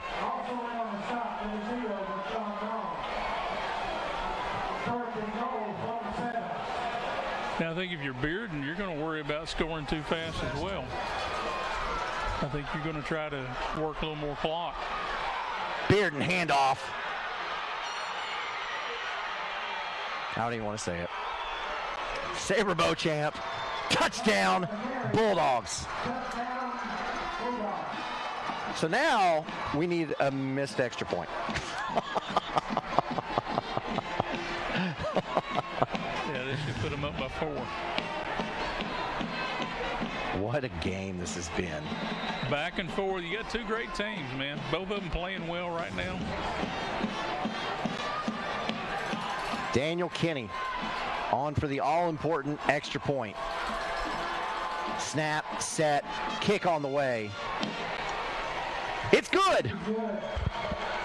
So Bearden now leads by 4 with 1:22 left to go in this game. Oak Ridge has 2 timeouts and an opportunity to respond when we get back to the OEB Law Game of the Week. A college degree can't be earned in just one day, but can be achieved by doing our best together, just one day at a time. From getting a great start with your Roan State Success Coach to learning together in the classroom, accessing free tutoring in the Learning Center, and working one-on-one with your instructors. Together, we succeed, one day at a time. Oh, and free tuition helps. So apply at roanstate.edu now, and let's succeed together. Back to your OEB Law Game of the Week for the final 1 minute and 22 seconds of this football game. Well, one thing, I'm looking back over the schedule over the years that Oak Ridge and Bearden have played, and this game tonight has the most points of any game ever played by Bearden and Oak Ridge. So we've set that record tonight. Set for a Daniel Forrester for Chancellor kickoff. This is Kenny. And Kenny kicks this one deep, as he has done almost all night, and this one goes down to the back of the end zone. Touchback. So Oak Ridge will have the football 80 yards away from pay dirt, as we would like to recognize our sponsors once more, including our sponsors for this game specifically: Mayor Warren Gooch, City Councilman Sean Gleason, Wildcat supporters Ryan and Blake Overton, Jeff Cole, County Clerk, as this Hammers 1st and 10. The handoff goes to Dozier, and Dozier picks up 13 yards in the Hammers 1st and 10.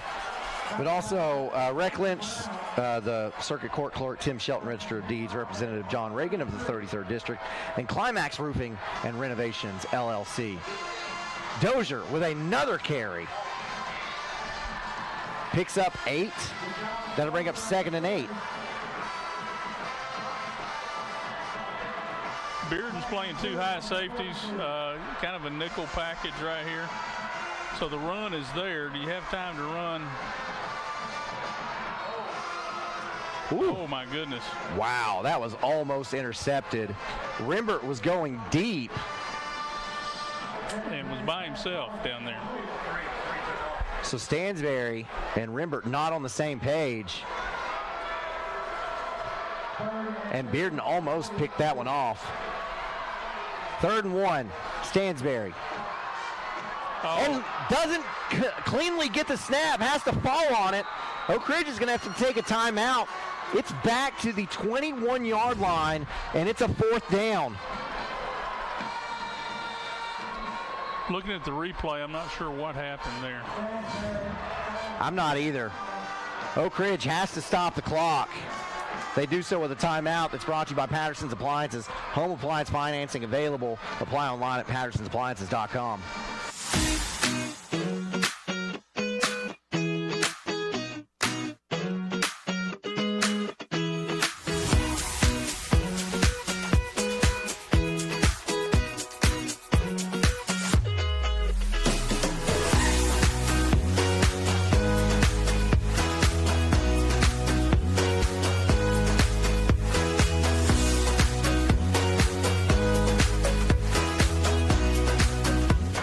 Your OEB Law Game of the Week. A huge mistake as Oak Ridge has to make the 43-yard line. They are posted up at the 22, which makes this a 4th and 21. Unfortunate. Stacked wide receivers on either side. Stansberry takes the snap, feeling the pressure, rolls to his right. Now he's going to have to send a receiver deep. It's Presley. Presley, the ball is up. It's intercepted. Bearden is going to hold on and win this football game.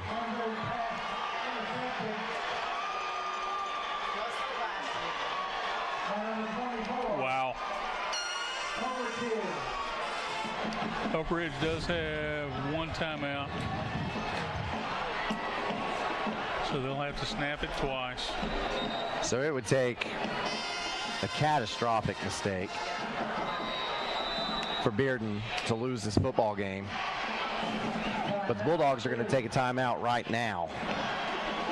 Yeah, they want to get their plan straight.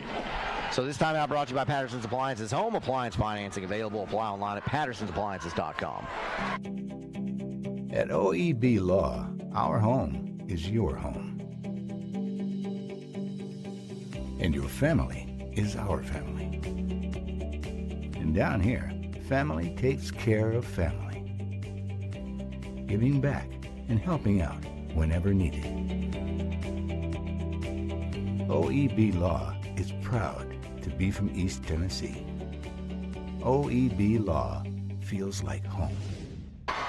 We are back to the OEB Law Game of the Week. 30 seconds remaining in this one. Bearden is going to have to line up in victory formation from the shotgun and take a knee. Now, does Oak Ridge call the timeout, or do they just let this one end? Call the timeout. Oak Ridge is going to take the timeout. You'll make them snap it again. You know, fumble, snap, whatever. I mean, you just saw it with Oak Ridge. It happens. Yeah. So this timeout brought to you by Patterson's Appliances. Thank you for your support over 55 years. Our story starts with a promise made to the communities of East Tennessee. A promise to always look forward, to the horizon, and past it.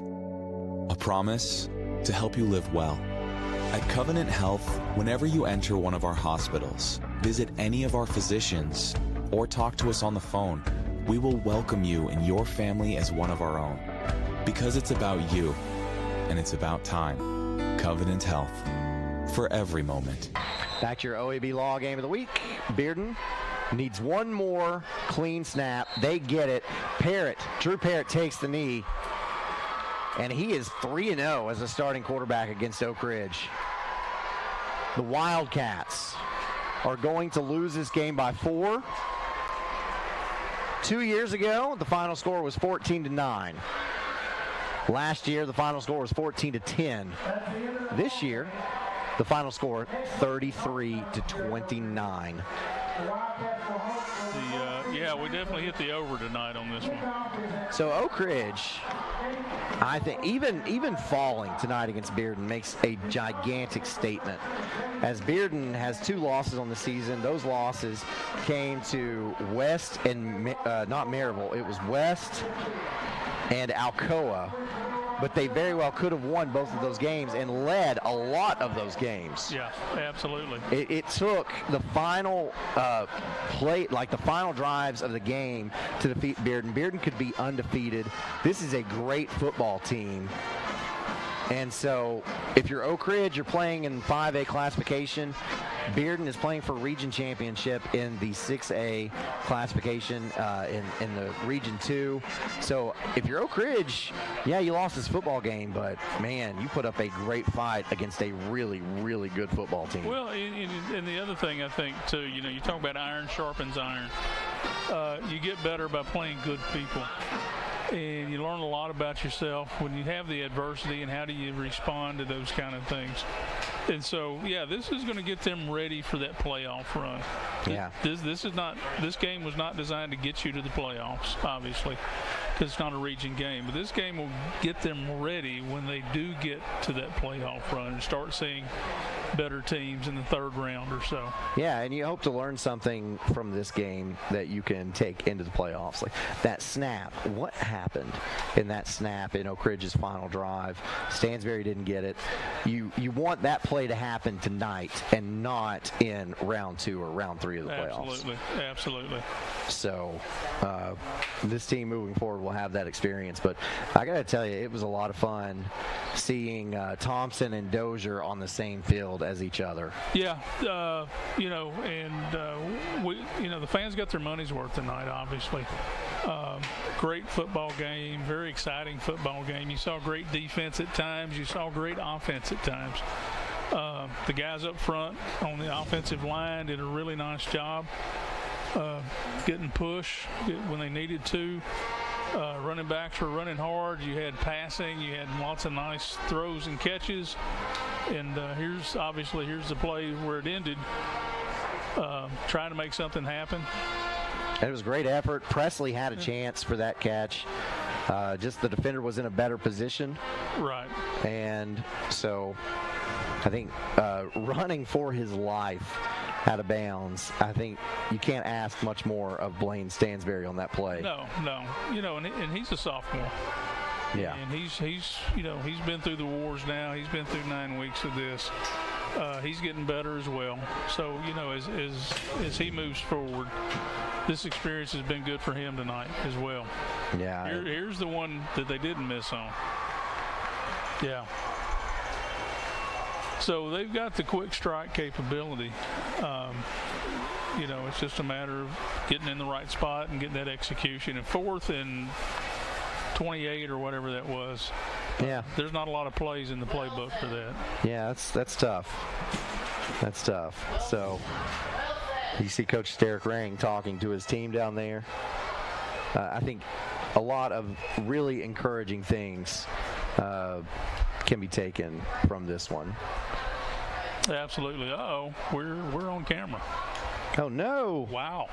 Well, I'm glad I got my hair combed. I was wanting to get a haircut this week, but it didn't happen.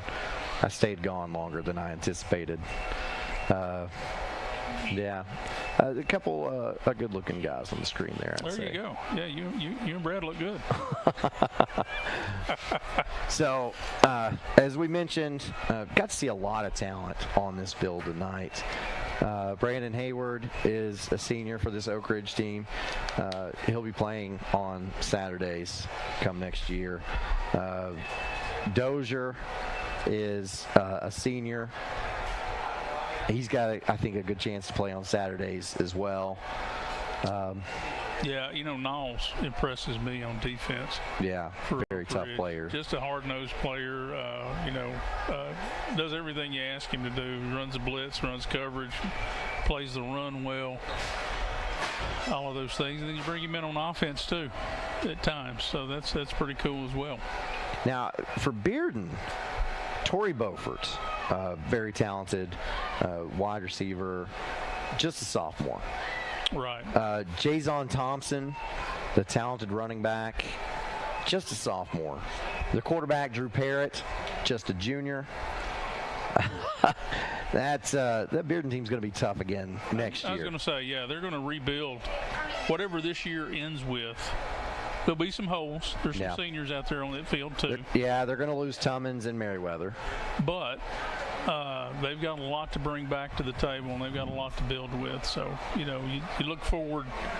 You want to get this year done. You want it to be successful, obviously. But if you're Coach Jones, you're thinking, yeah, I've got some stuff for next year, too. So I've just been informed that Kingston has come back and taken the lead against McMinn Central. Way to go, Coach Banky.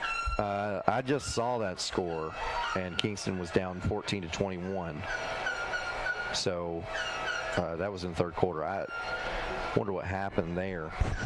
I would say 28-24 in the fourth quarter. Wow, I would say Gettner got loose. Yeah. His quarterback, he's a really tough runner. And I knew that was going to be a close game, but it looked like maybe McMinn Central, they got up 21-7 in that one. Thought, well, okay, maybe not. But Kingston has come back, taking the lead in the fourth quarter, 28-24. So the Yellow Jackets continuing their great year. If they can hold on and win that game, they'll be 8-1 on the season. Yeah, and I hate to say what I'm going to say. I think a lot of folks didn't expect that. If you talk to Brian Pankey, he would expect that because, he kind of knows what he's got, and he's got expectations for that ball club. But if you talk to other folks, they missed the playoffs. I don't know that they'll be better, but I don't know that they'll be that good. 8-1's a respectable record now. Yeah, especially after missing the playoffs last year. Yeah.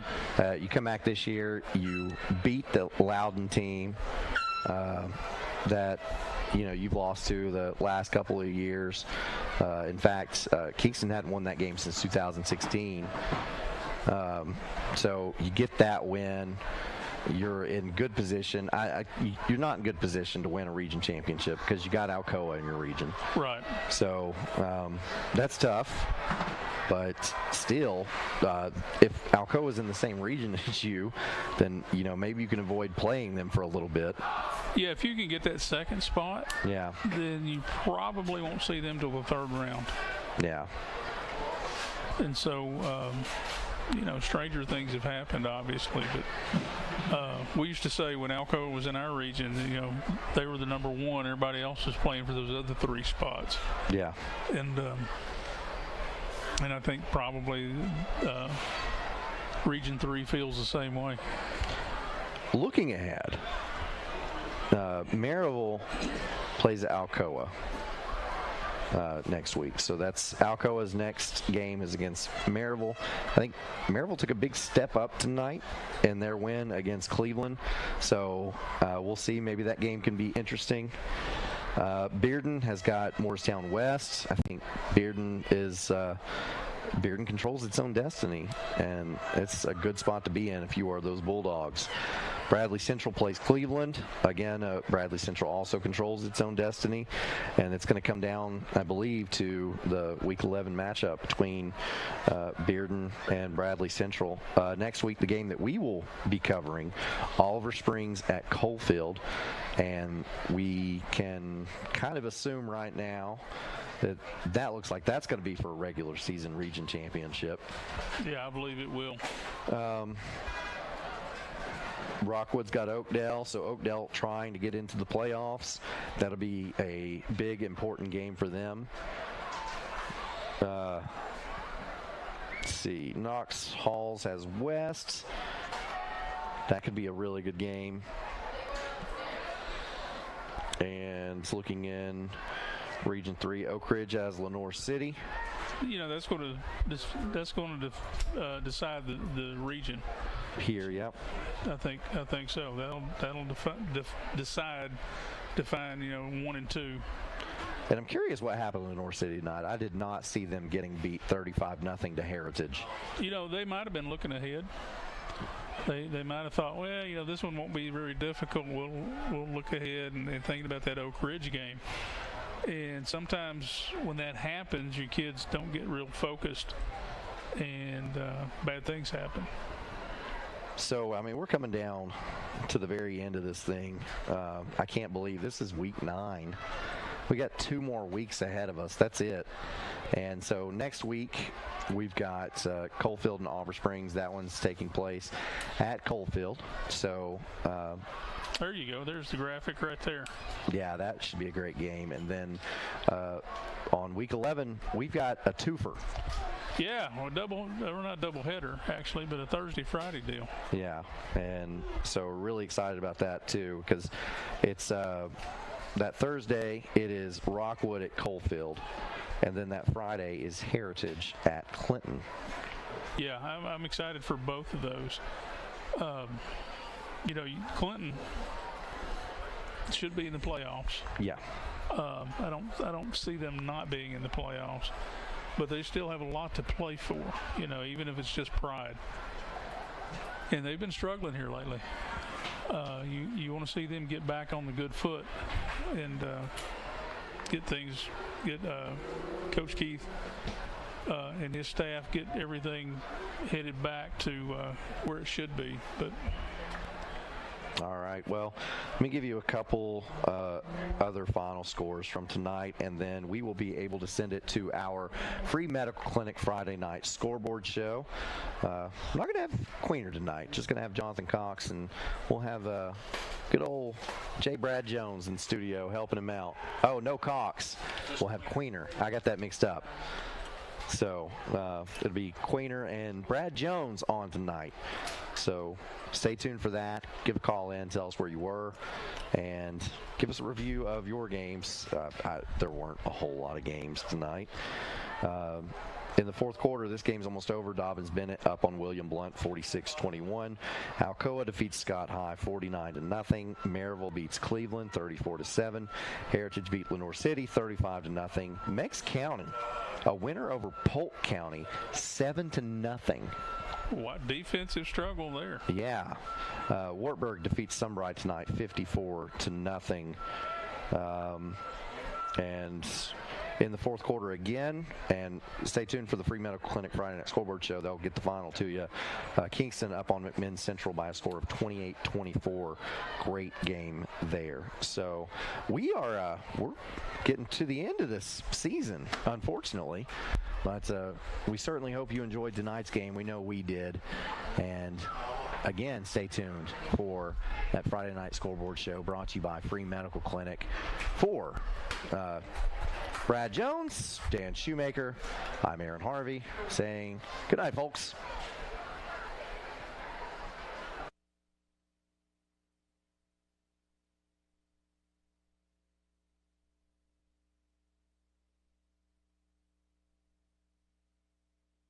At Ray Varner Ford in Clinton, we believe in turning moments into memories.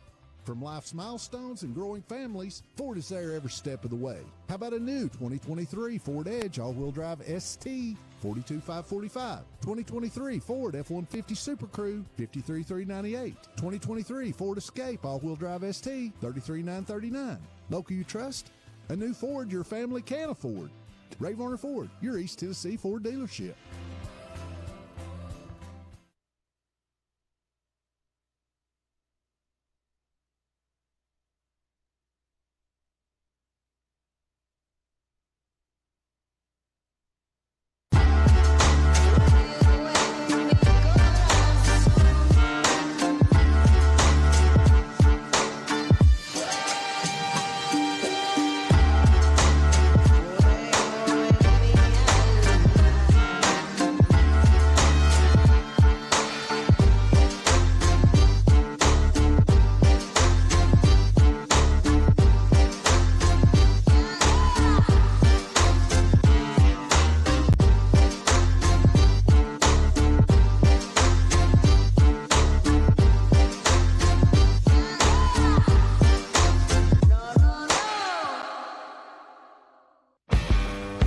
Ferris, we want you to get the most out of your time and end each day feeling good. That's why we pioneered exclusive lawnmower suspension technology, allowing for full-speed mowing, even over the roughest terrain. Grow your business by getting more done in less time with Ferris. Ferris. Work hard, feel good. Found exclusively at independent Ferris dealers. At OEB Law, our home is your home. And your family is our family. And down here, family takes care of family. OEB Law feels like home.